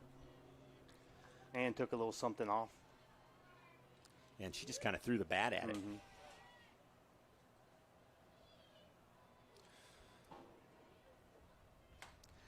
It's going to be popped out. Left field there. Perez, nice play, and there's 2 away. I like how she corrected herself and she had time to do it. Perez has really played a good left field this year for us. Third baseman, number 11, Caitlin Webb. She's done well tonight. And Hance again ahead. And Lily's come in here and really shut the door. She has. And getting ahead in the count is such a big deal with pitchers. Because now you're 0-2. You can throw just about anything you want. Anything you want. I mean, this ball could be in the turf. It wouldn't matter. Right. Because chances are they're looking to swing away. But you're not going to get anything over the plate. There's 1-4. Over to first in time. 3 up, 3 down. Go the Timberwolves. 3 more outs. Great inning. Yep. Union down by 1. We're back right after this.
As we're back live here, and we'll welcome in, leading off for Union, at number 18, Caitlin Motley. Motley steps in tonight, her first time at bat, as she will come in and hit for Dickerson, I should say. Motley has just a little bit more pop in her bat than Dickerson does. When chase that off-speed stuff there. You're a little anxious. Just take a breath, relax. You have 2 more to work with. Motley is the senior as well, so we'll honor her tomorrow night. In the dirt. 1-1. Senior night tomorrow. We're going to bring senior night festivities live starting at about 5, or not at about 5, at 5. Popped up. A lot of Timberwolves giving chase. Played there nicely by Liggins, and there's one away. Just got under the ball. Dropped her top hand a little bit.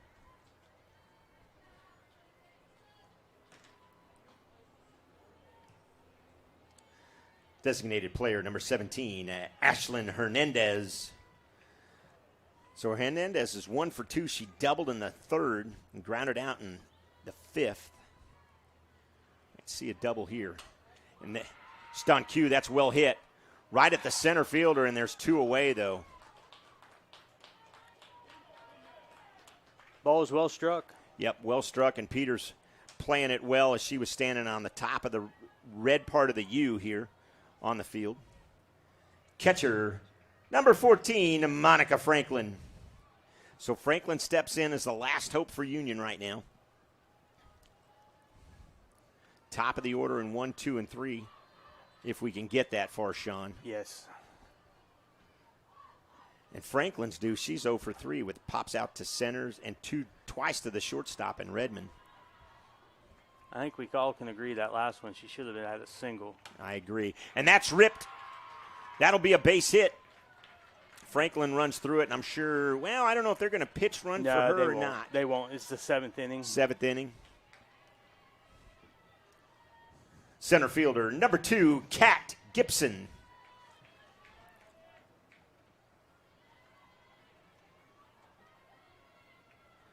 As Kat steps in 2 away.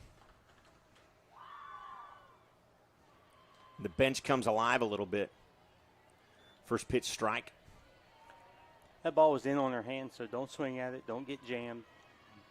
You got 2 to work with.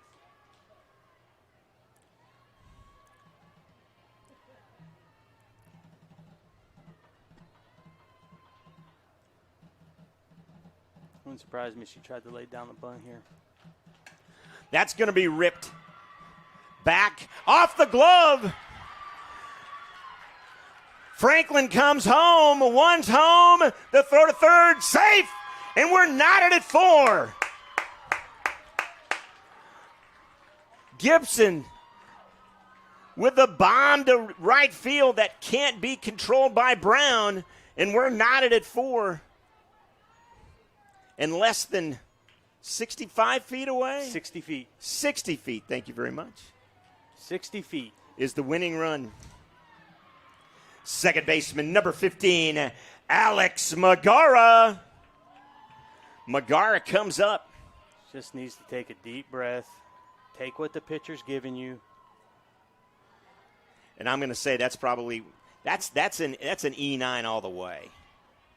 I'm going to say. I couldn't see it. I was yeah, blocked by the and it pole. was blocked. I mean, it hit her glove. Okay. She was underneath it, hit her glove. Yep, that's an error.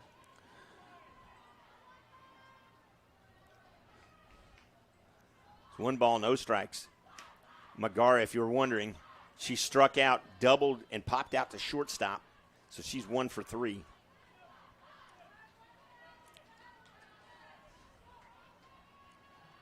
And I hope you can hear it at home because the dugout for Union has come alive, and it's the first time we've heard it here in quite a while, Sean, and it's nice to hear. Outside. Ooh.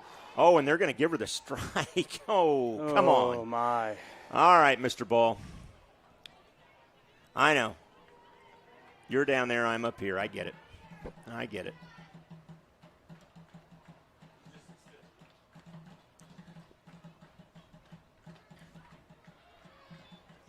Outside. Evens the count. So now you're just Magara just needs to look outside, protect in. Look away, protect in. I like it. Deuce's pitch struck her out. She's going to run anyway because she gets the opportunity, and they're away. But Union ties it at 4. We go to extra innings right here on the Union Sports Network.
Caitlin Webb steps in and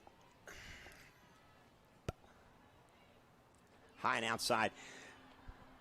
So defensively, nothing changes for Pease. No. Hance is still in the circle. Gibson's at center.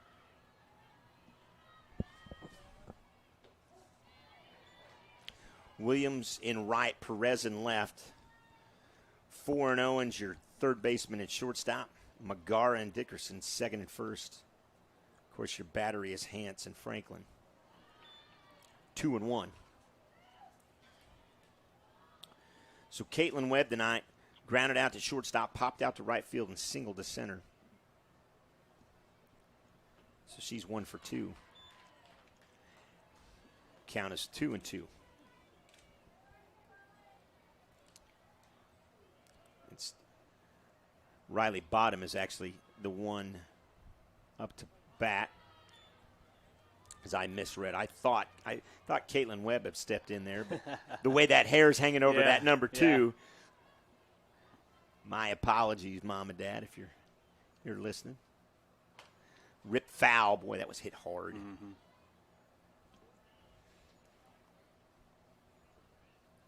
So Riley Bottom, catcher.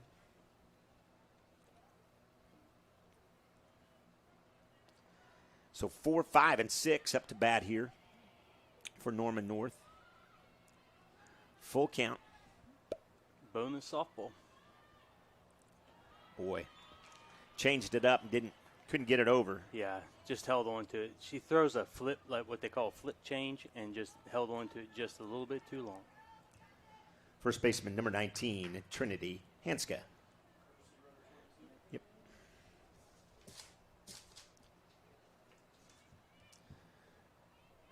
Courtesy running for the Timberwolves, number 22, Peyton Berry. So Berry's going to pinch run. Nobody out.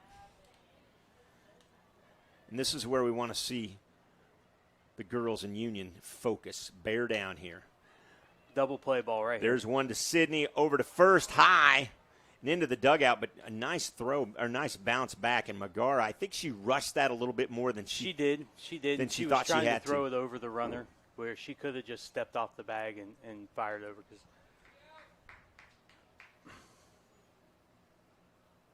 there's one away. Pinch runner, number 2. Yep, let's see.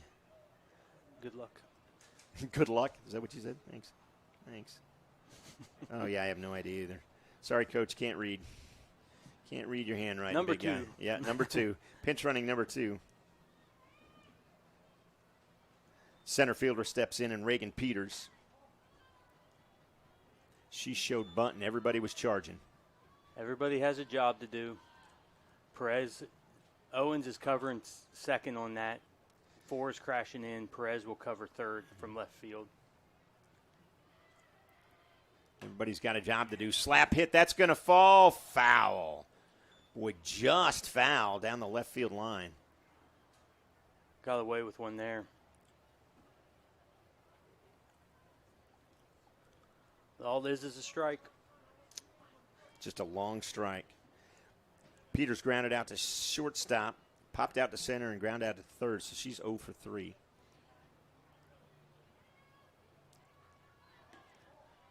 Runner throws down to first, hits the helmet. It's going to get away, and she's going to scamper down to second. And Franklin trying to make a play there. I think if Dickerson is there just a second before it, not only is she out, but that ball doesn't carom off the runner's helmet. So Dickerson crashed, and I don't. Did he call that a strike or 1-1? 1-1. That's what I had before. That's what you had before. Yeah, we'll go 1 and 2. Offered up 1 and 2. So on that last play, Dickerson was crashing, and Magara was covering. Magara was covering. My bad. Yeah, that's true. So it was a close play. It was a long way for Magara to get there, though. In the dirt, gets away, throw down to third. Not in time, but Owens did a good job to eat that ball. Yes. Not trying to do too much to it because the throw wasn't close. But now 60 feet away is the go-ahead run. Hance checks her card. And it's 2-2. Inside, 3-2. Must have been a little high.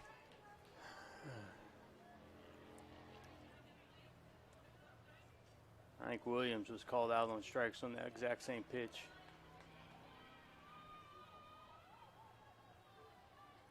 Swung on and out. Throw down to first in time. It's a nice job by Hans to tell Franklin to go ahead and throw that ball. Even though the runner, she was worried more about the runner.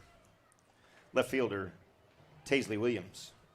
So Williams steps in with 2 outs, 60 feet away as their go-ahead run. And this is what I like to see in our Union girls, bearing down. Yeah. They have caved in moments like this in the past. And right now they're doing a good job. Hans, that ball gets away from her. Franklin, a good job to pop out of that stance and Yeah, just get that one. Just kind of floated in. It did. Inside. 2-0. Ball didn't miss by much there. Good pitch location.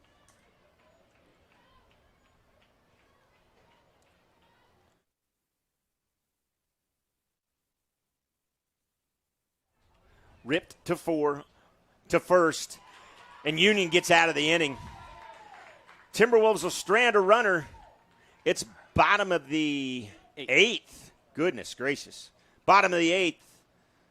4, 5, With, let's see, 3, 4, and 5 coming up, if I'm not sadly mistaken. no, 4, 5, and 6. Or 4, 5, and 6. There you are. I am sadly mistaken then. You're watching Union Softball right here on the Union Sports Network.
Leading off, third baseman, number 3, JC4. So 4 steps in. She got the rally going in the, well, I guess it was the 6th inning when she finally got her first hit. And there's another hit. Jumps on the first pitch, and just like that, the go-ahead winning run, I should say, is aboard. And a single to right. Now, you didn't jump out there and tell her what to do, did you, Sean? Center fielder, number 6, Lily Hans. I just Catcher, I just or told pitcher, her. but I just told her to take a deep breath. yeah, okay, got it. Yep. And Hans gets hit. Hit It foul ball, must have, hit yeah, must have hit the tip of the knob bat. Yeah, it did. She tried to pull it away. She was in no man's land, though. I should say the pitcher, Lily Hans, although she did start in center. You know what we need? We need somebody to keep up with my scorecard for me, I think, apparently. A second producer for that? Where's the intern? Yeah, where is the? Oh, no. Well, so the intern and Daniel Lopez, he had the evening off. It's a full week of sports for him, so we gave him Monday last off. time that he is not a sports guy. No, he's not. But I tell you what, from what Mr. Irwin has told me, he's definitely getting into the tech side of things. He actually ran a camera for us in volleyball and did what Andy said was a phenomenal job. Yes. So, And Andy slung a camera here and there over his 25 years of existence. Yeah, yeah. Struck her out. Fooled her on the inside of the plate, and she'll have a seat. Shortstop, number 1, Sydney Owens. So Owens steps in. JC4 still on first. There's only one away, so there's a lot of damage we can do. But we only need to damage in 1 run. That's a great pitch right. Boy, and that had a little movement on it. Yeah, it did. It did. That fooled Owens for sure. Big gap in left center. If she could just get it over the shortstop's head. Pop up. Dropped. They're going to get to second. Not in time. 4 was caught in no man's land. Boy, there. and JC was caught in no man's land, so I'm assuming there's no infield fly of any kind No, in softball. There is, but that's not that. That wouldn't be the case. That wouldn't be the case there. Right fielder, 00, Jocelyn Williams. No, Tensia Norman, number 8. Oh, pinch hit for. Got it. Pinch hitting, number 8, Tensia Norman. So Tensia Norman will step in as Jocelyn Williams stepped up and quickly was ushered out for Tensia to step in. 2 away.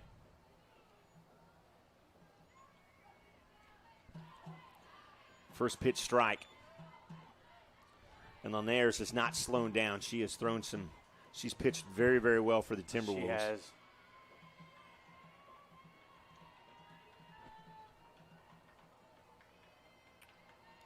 Sydney Owens with some speed on first.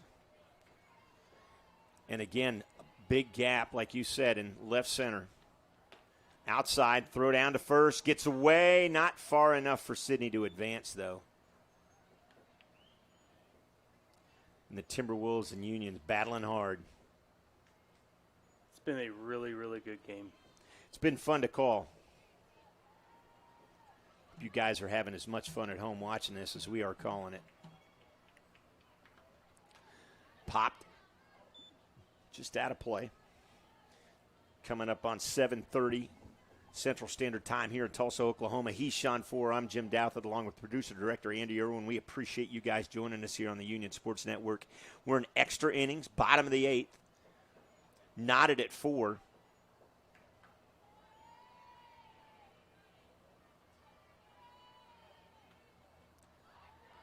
In the dirt. And one thing to talk about, Sean, as I look out on the scoreboard, you know, the Timberwolves have done all their damage in 1 inning. Yep. And we've chipped away. You know, we had a 2-run lead, but then we've chipped back into it. It's not like we've tried to get it all in one big chunk. And that's another punch out on the outside. And Blue is extending that strike zone for sure. And just like that, the Timberwolves get out of the inning. Union strands a run. We'll be back. Top of the 9th right after this.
So back live.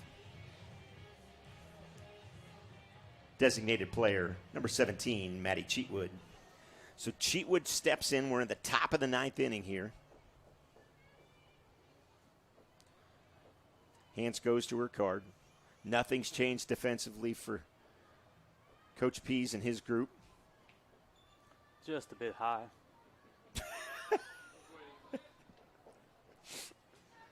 What is it in her delivery? She's done that about 3 times tonight. What is it in her delivery? Too long. Too long. Yeah. It's just and what is she? What is she attempting to throw? Is it a change that she's trying to throw there? Maybe. Maybe a rise ball to Owens to first and 1 away. She may be trying to throw her version of a rise. Right fielder, number 7, Jalen Brown. Spikes it into the, yeah. So Brown steps in. I've seen JC do that once or twice.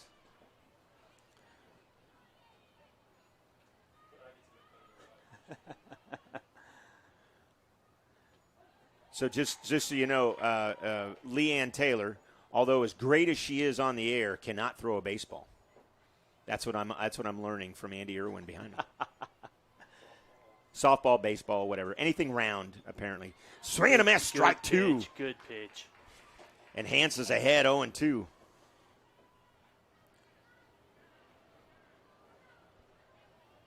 So Nick, if you're listening, you can tell Mom that your dad said excellent. That she can't throw, and just like that, a nice strikeout there, and a timely strikeout, Sean. Yes.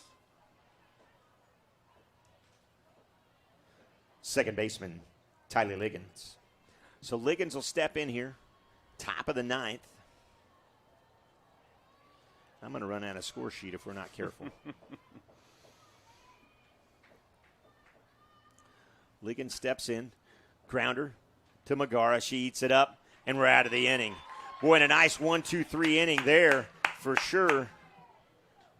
We go to the bottom of the 9th. 8-9-1 coming up. There it is, right here on the Union Sports Network.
Leading off, first baseman, number 5, Bailey Dickerson.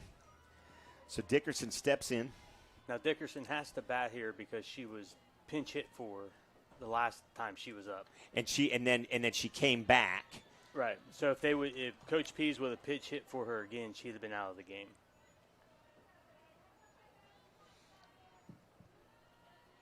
I love the battle here. It's been a great absolutely game. I love the battle in both teams. I love the fact that one crooked letter inning for Union, swing and a miss, strike 2. One crooked letter number, as I said, or inning, I should say, for Union. And, Sean, these girls have stuck with it. The past couple times that has happened, we've fallen apart. But tonight, they just stayed in there and battled and chipped away, like you said. Yeah. And really, it started in the circle with Gibson. She did. She came out and filled the strike zone with. But then for Lily to come in, Hance to come in the way she has pitched, Exactly. and she's pitched, 3 scoreless. Dickerson swings and misses, and she'll strike out.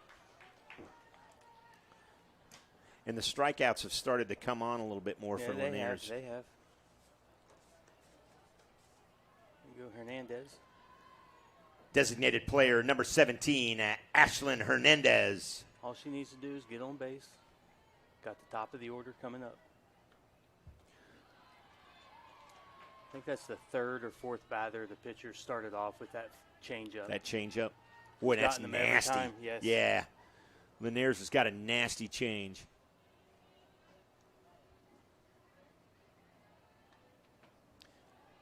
Inside 1-1.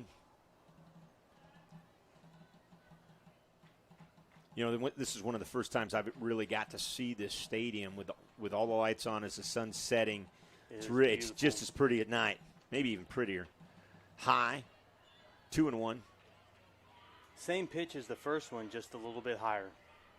Yeah, and you can see. Held on to it just a little bit. Yeah, and when Linares let go of it, she kind of threw her hands up like, I didn't release it in the right spot. So she knew it. In the dirt. 3-1. And I hope the mic is picking up what's happening over in the Union dugout, because there's quite a little bit of chatter going on over there, and that's a great thing. Engaged. Good energy in that dugout right now.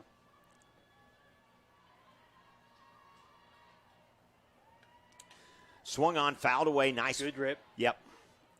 That's a pitch she could drive, so that's something she wanted to swing at for sure. 3-2. I would not be surprised if she threw the change up here. Yeah, it's fooled quite a few folks. Just be looking for it. There it is. Boy, just on cue. And Linares with a nice strikeout. There's 2 away. Catcher, number 14, Monica Franklin. Franklin steps in. Her first hit came back in the 7th. We'd love to see her second hit come right now in the 9th. And there's that changeup again. It's effective. Mm-hmm. It's almost like somebody's got to be telling these kids, hang on. Yeah. You see what she's going to throw. Yeah. And they'll relay that. I know JC's in there. She recognizes that. Because yeah, she got her once on it. Yeah, she sure did. It ate her up. And it's eaten up a few of these Union players as Linares has seemed to get a little stronger as the that's ripped down the line. That's fair ball. That's a fair ball. On her way to second and in with a stand-up double is Monica Franklin. And she is 120 feet away from ending this game. Center fielder, number 2, Kat Gibson. And Gibson, the last 2 times up, have got to third. She tripled on her own, and then she was given a gift. Yes, by the left. When by the Brown, right and the right fielder, and she gets hit.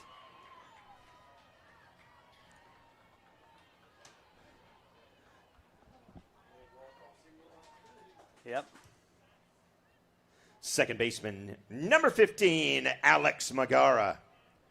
Now Magara steps to the dish, runners at first and second. Coach P's telling Magara what he wants her to do. What has she done this evening, Jim? She has doubled and struck out twice, pop out to shortstop her first time up. So she's 1 for 4. Okay. 2 for 5 looks good in the scorebook. Yep. And the wheels in Franklin pop up, and they're out of the inning. We go to the top of the 10th, ladies and gentlemen. I kid you not. Knotted at 4. Union softball right here on the Union Sports Network.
Same defensive strategy for Pease. Redmond steps in. She's 1 for 4 on the evening. Her only hit coming in the 5th is a single to center. She's popped out and grounded out to a host of Union players tonight. Equal opportunity. Yes, absolutely. That's ripped to center. Gibson to play it. And the Timberwolves are in business.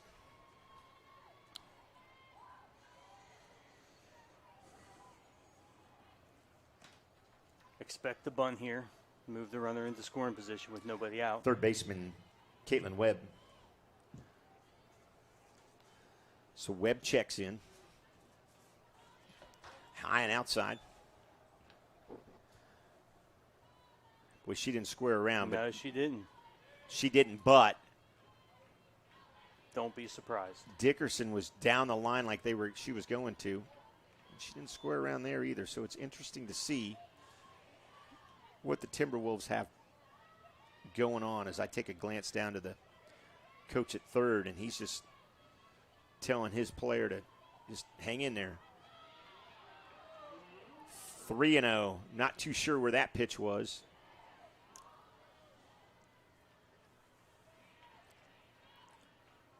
This is where Lily needs to keep her composure. 3-0.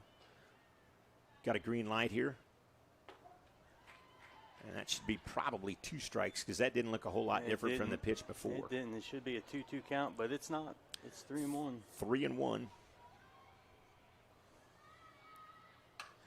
Rip to 4. Over to second. In time. Back to first. Not in time. Nice throw by McGarr to get it over there, but not quite in time. But what I did like about it, she didn't throw it away. Yes. And she didn't double clutch it. She just took her time. Well, what she did different on that play as the first one, the other opportunity she had, she come off the back of the bag to throw it. Right. Her footwork was better on that one. Catcher, number 21, Riley Bottom. So Bottom will check in here. I think Timberwolves coach is going to go for a little pitch runner action. I'll see if I can read his handwriting if he does actually makes a change. He's going to go over and have a conversation with his first. Powwow. Yeah. And everybody's going to have a conversation, all the coaches, about what he wants to do.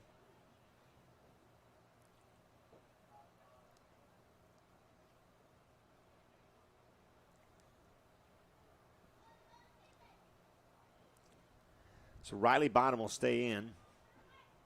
Like It number looks like 18. 18, 16. 16 would be who I've got.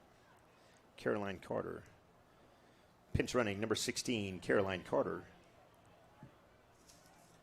So Carter will be the runner. 16. Sure seems to be a lot of explaining.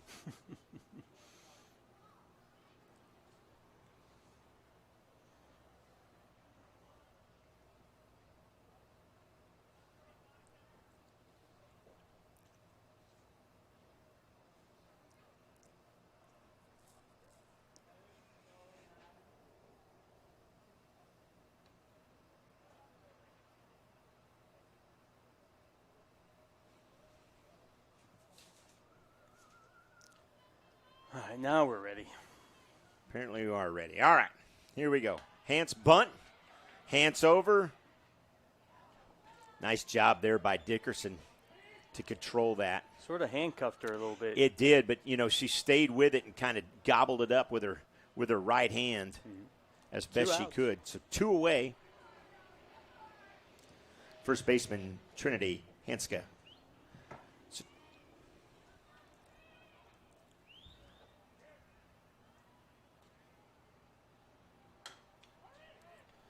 Well hit, 4 over to first, and we're out of the inning.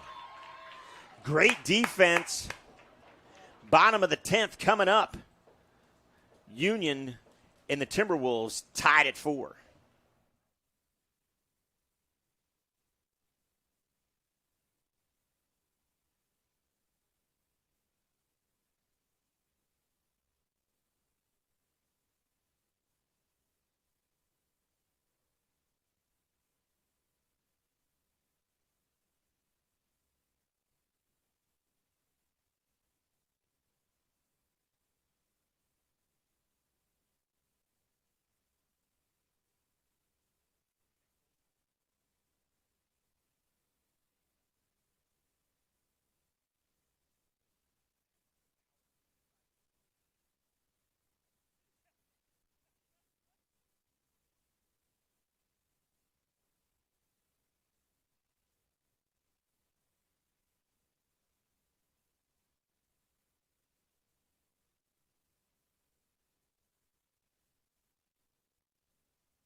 Leading off. That is JC, isn't it? Number 3, JC4. So JC4, the senior, steps to the dish.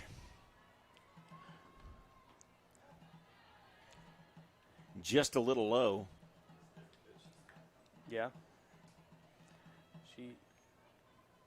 She didn't throw the change that we thought. Low, 2-0. JC4, the senior, is going to be patient enough here to wait for her pitch. She has a really good eye at the plate. She doesn't get fooled too often.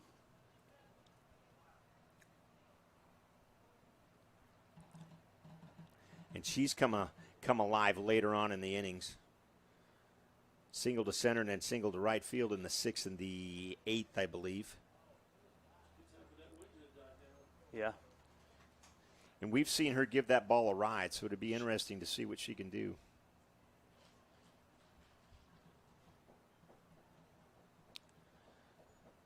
Timberwolves out to have a little conversation.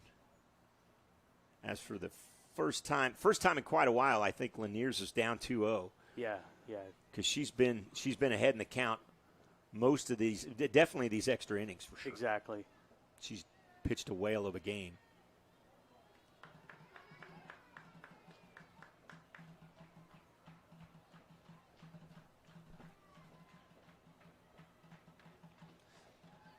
Inside 3-0. Taking all the way here, right, Sean? Yes. I may take 2 pitches here. You got to get your leadoff on with no outs. That's why they're the leadoff, because there's no outs. High, ball 4. And on 4 pitches, 4 gets to walk on down to first. Pitcher number 6, Lily Hance. Hance has a little bit of pop in her bat. If Coach Pease doesn't call for a bunt here, a sack bunt, she could put it in the gap.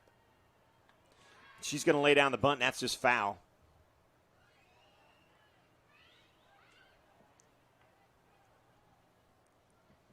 That's good thinking. Nope. You called it. Should probably lay it down again. Yeah, give her another opportunity here.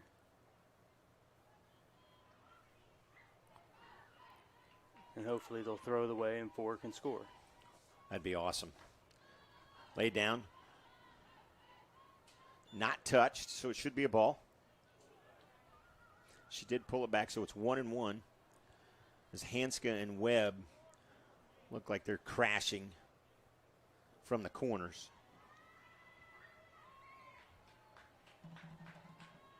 Hance will get another shot at it. Lays it down. Played cleanly there, and the sacrifice is good. Well done. Yep. The winning runs in scoring position. Sack bunt. You got 4 in scoring position now.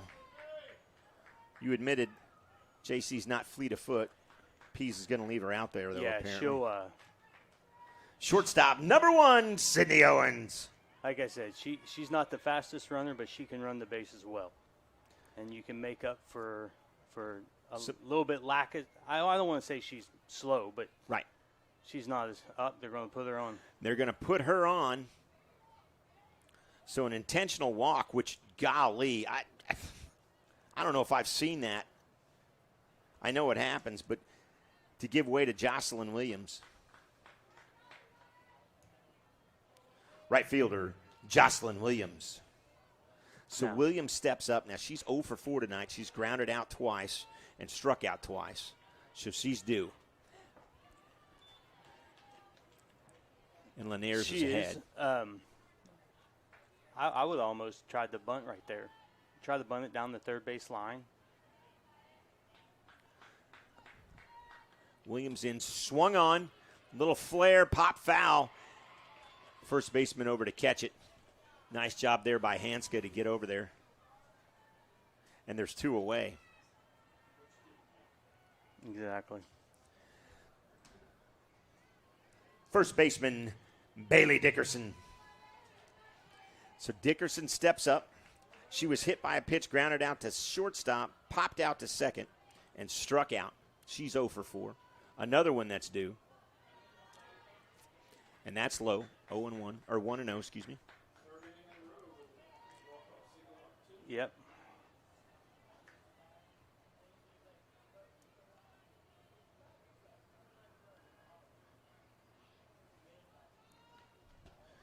Ripped at it, 1-1. Good cut, good cut. Just pull her head out a little bit. Dickerson looked down to Coach Pease, gets a little bit of advice, and steps back in. 1-1, 2 outs, 2 on. We're in the bottom of the 10th, I kid you not, here on the Union Sports Network. Low, 2-1. Will Dickerson be the hero? Sure would like her to be. I think she would like to be as well. Ripped foul. Where you can hit it hard like that and get a nice bounce over it and cause some defensive havoc with runners going. 2 balls, 2 strikes, 2 outs, 2 on. Sean Ford, Jim Douthit, along with Andy Irwin here on the Union Sports Network. Bottom 10, the pitch, high, and a full count. Now the runners will be off here. Let's put the ball in play. Well, you don't want to leave your bat on your shoulder right here.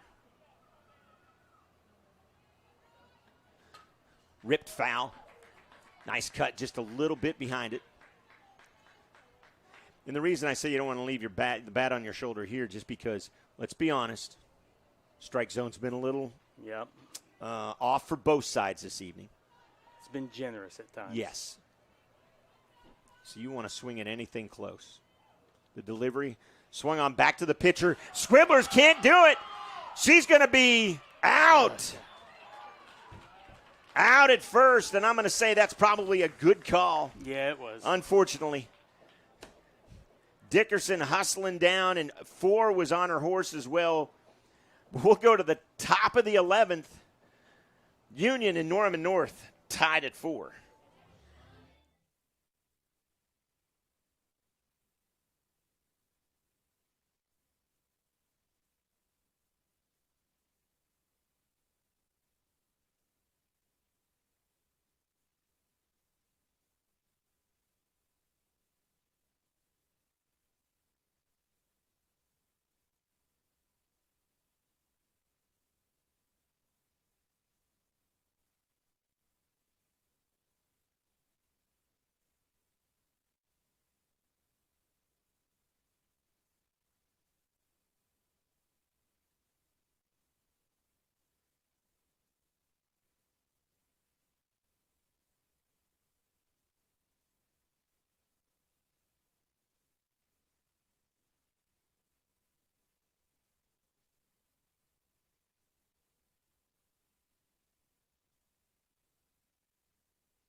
So Hannah Wallum steps in.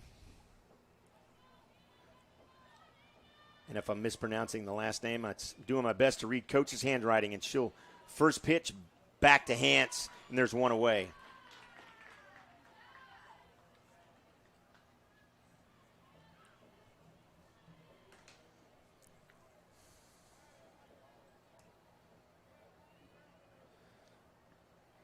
Number 1, Taisley Williams. Taisley Williams steps in. She tripled but then grounded out a pair of times, so she's 1 for 3. She's hit by the pitch. So she's on.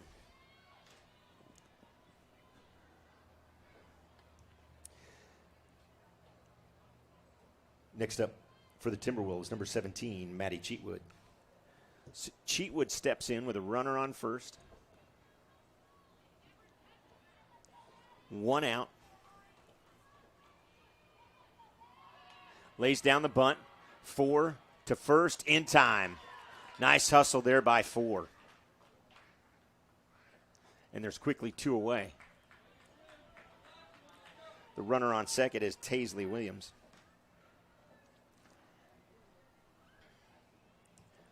Right fielder, Jalen Brown. Jalen Brown will step in now. Really like to get out of this inning without their top of their order coming up.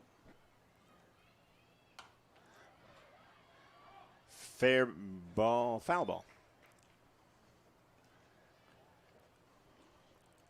ball. Home plate umpire all over it. Four would have gunned her out. It was close. 4 would have beat her by a long shot.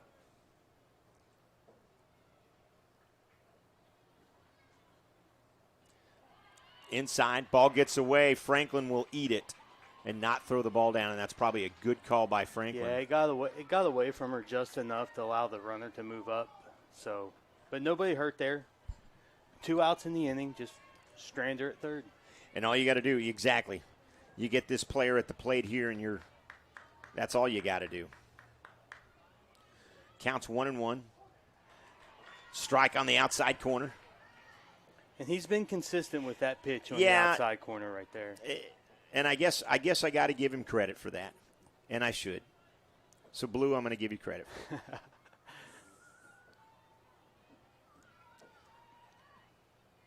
In the dirt, that gets away. Here comes the runner. The play at the plate. Oh, she's out. Got her out. Thrown out at home. And a plethora. And here comes the coach. That ball was clearly in the glove.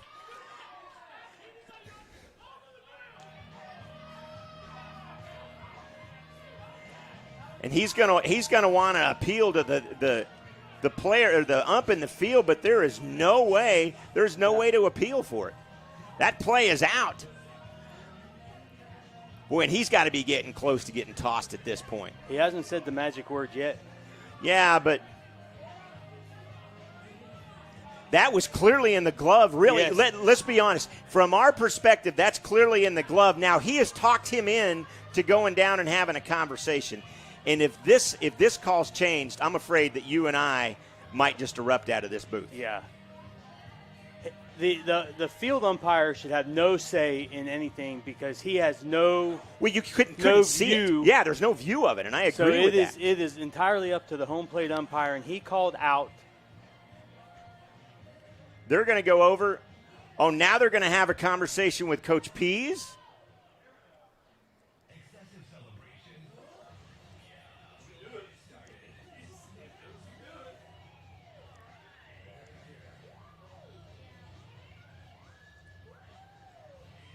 And I'm not. The ball was in her glove. I think the one thing that probably the Norman North coach wants is because I believe Lily stuck her hand in the glove, like to say, hang on, I've got it. Yeah, and he thinks he's won this argument. And out comes Coach Dobson. And if this call is reversed, I'm going to say Blue has lost total control of this game because they've let a coach get into their head and make the call. But let's give them credit. They're still having a conversation. It should not even be a conversation. Right, which I agree with you. Oh, you got to be kidding me. That's awful. Coach Morgan's out. Coach Pease is out. This has gotten out of control, Blue. OSSAA, I hope you're watching because this is not right for either team. Ridiculous. Coach Pease will now. Sean, between you and I, Coach P should be able to get him to talk and get that call reversed again, right? Why not? You should be able to, but it is the field umpire has no right to come in and change the home plate umpire. There's no way he can see it. I mean, it was tough for us to see.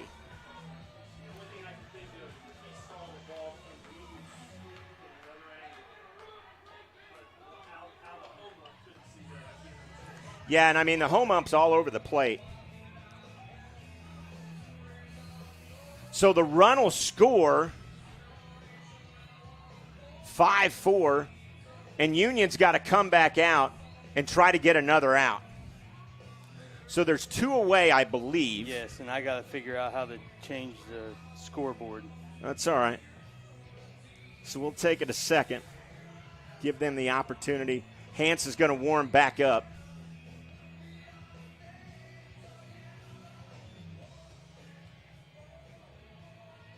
And Emily Barkley, if you're listening, I'll pay whatever fine. I have no problem with that right now. Because now there's still a conversation between Blue. I'm not 100% sure, unless they're trying to figure out who's up to bat and that kind of thing. I'm okay with that. That part's all right. So Jalen Brown's back at the plate. I can't remember what the count was, Sean. I'll be honest with you. I don't either. So we'll have to have Blue give us that.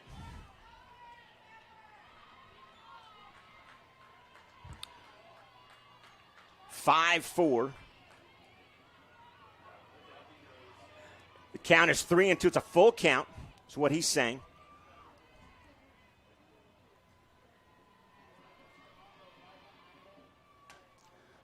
Rip just foul.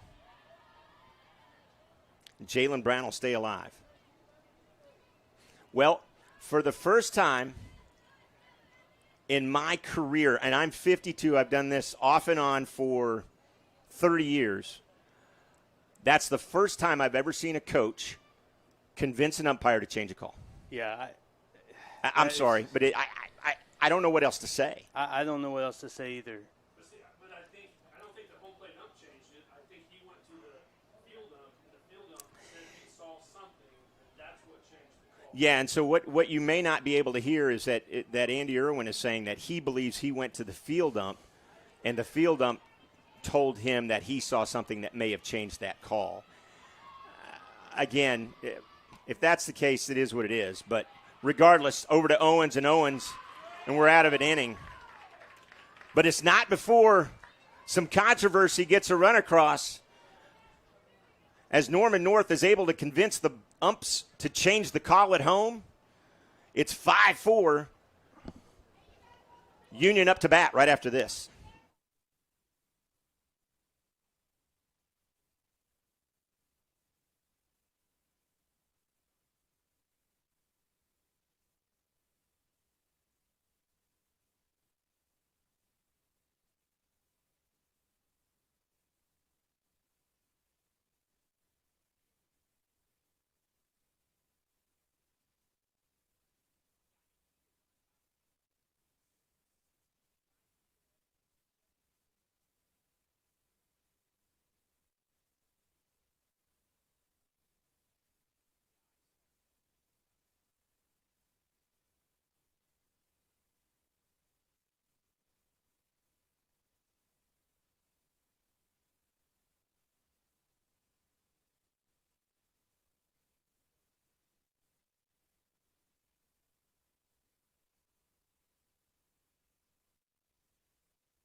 Leading off for Union, designated player number 17, Ashlyn Hernandez.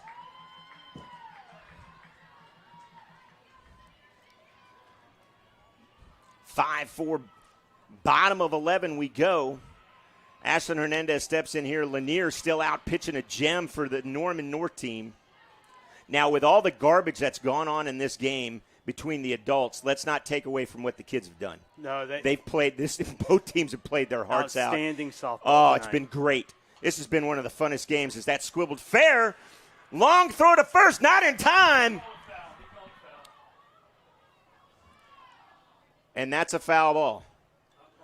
Yep, and I'm tell you not what. sure because, yes, he called it foul, but the third baseman fielded that ball in fair territory. But I'm going to say this. Coach P's not much of an argument out of him. No. So foul ball, 0-2 now. And struck out. Hernandez goes down on strikes out. Catcher number 14, Monica Franklin. Franklin steps in.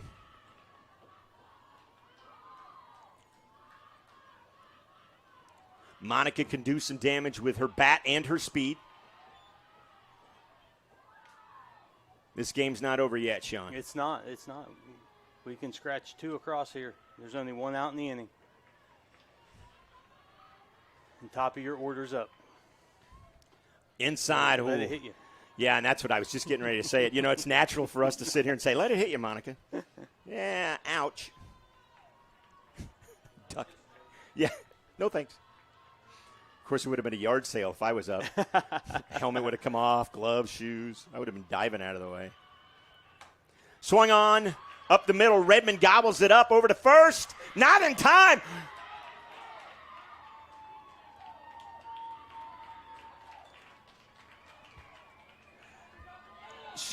He dropped the ball. The first base umpire is saying out, but she dropped the ball. There's no way the ball was not clean. The ball came out of the glove. It was never in the glove. She can get. So now they're going to go over and have a conversation. Safe. Okay, nice call. Now there you go. Got together, had a conversation. And I think he was shielded from the ball coming out. The problem is, it seemed like he called it a little early. He did. He called it as soon as So the runner on is Franklin. The player is Kat Gibson.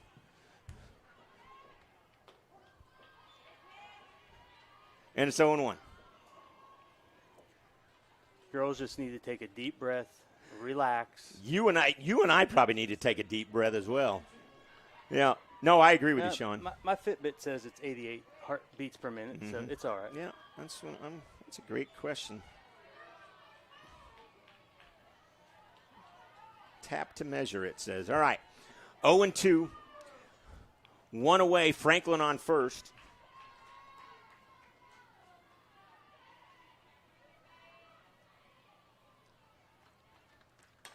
Popped down the field line. That's a fair ball.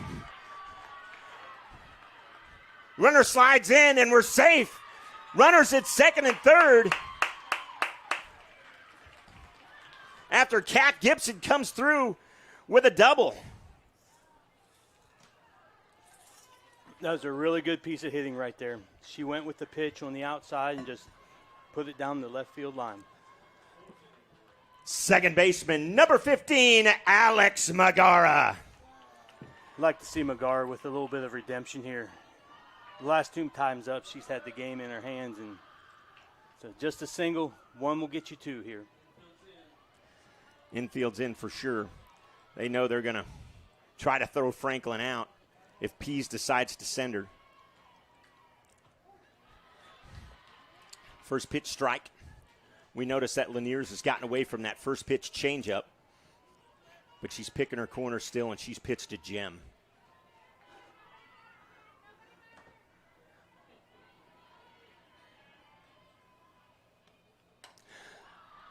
That ball's hit deep. Not enough. Not deep enough. Runner's going to go. Play at the plate. Safe! And the game is tied. It wasn't deep enough, we didn't think, but Franklin with the wheels. And 2 away now. Kat Gibson at third. And the senior in JC4. They're going to walk. And they're going to walk JC.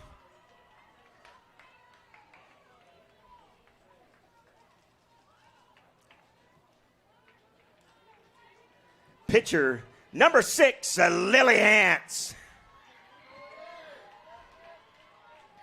So Hance steps in, 1 away. Yep. One out. away. No, I'm sorry. There's 2 outs. I thought there was 2 away. So there's 2 outs. Yeah, 2 outs. Yep. 2 outs. Runners at the corner. Double steal here. They're going to let her. Well, I mean, they're going to let her go. Pop, foul. Good thinking, Hance. Good thinking right there.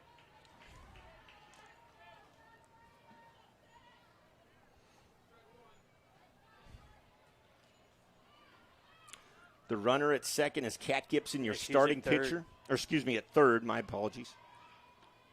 High.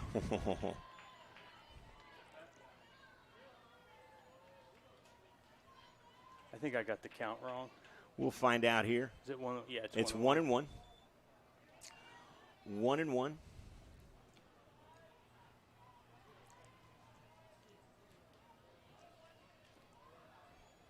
Four at first. Gibson at third. Hance the batter. Runners crash. Comes home. Everybody's safe and the ball game's over. Oh my, a squeeze play. Are you kidding me? And what a way to end this game. Finally beat 11. Oh my goodness. Lays down the bunt. Gibson comes home to score. What an incredible finish. Wow. As Union will finish it up by a side final of 6-5 in extra innings. Off a Wow. bunt single. Suicide squeeze. Kat Gibson, amazing. Coach Pease, what a call. And what they're talking about right now is whether they're probably going to have the JV game or not. Yeah. So that's it. Union wins tonight in 11 or 12? 11 innings. 11 innings. 6-5 on a walk-off suicide squeeze, scoring Kat Gibson. So our next softball game comes to you tomorrow night. We got to do this again. JV game. Yep, and it looks like they are going to play the JV game, but They that's may. it for us. Union will play host to Broken Arrow, and it's senior night. Everything starts at 5 o'clock tomorrow. That's right. Sean, you're going to get to honor your daughter tomorrow. It's going to be great. We're going to have Emily Murphy come hang out with us, a 2012 graduate of Union. She's going Should be fun. Yeah, it's going to be a good time. It's going to be a good time. So for Sean Four, our producer, director, camera guy, jack of all trades, Andy Irwin, I'm Jim Douthit. Wow, Sean, what a game. What a game. What a game. Well played by both teams. Yep.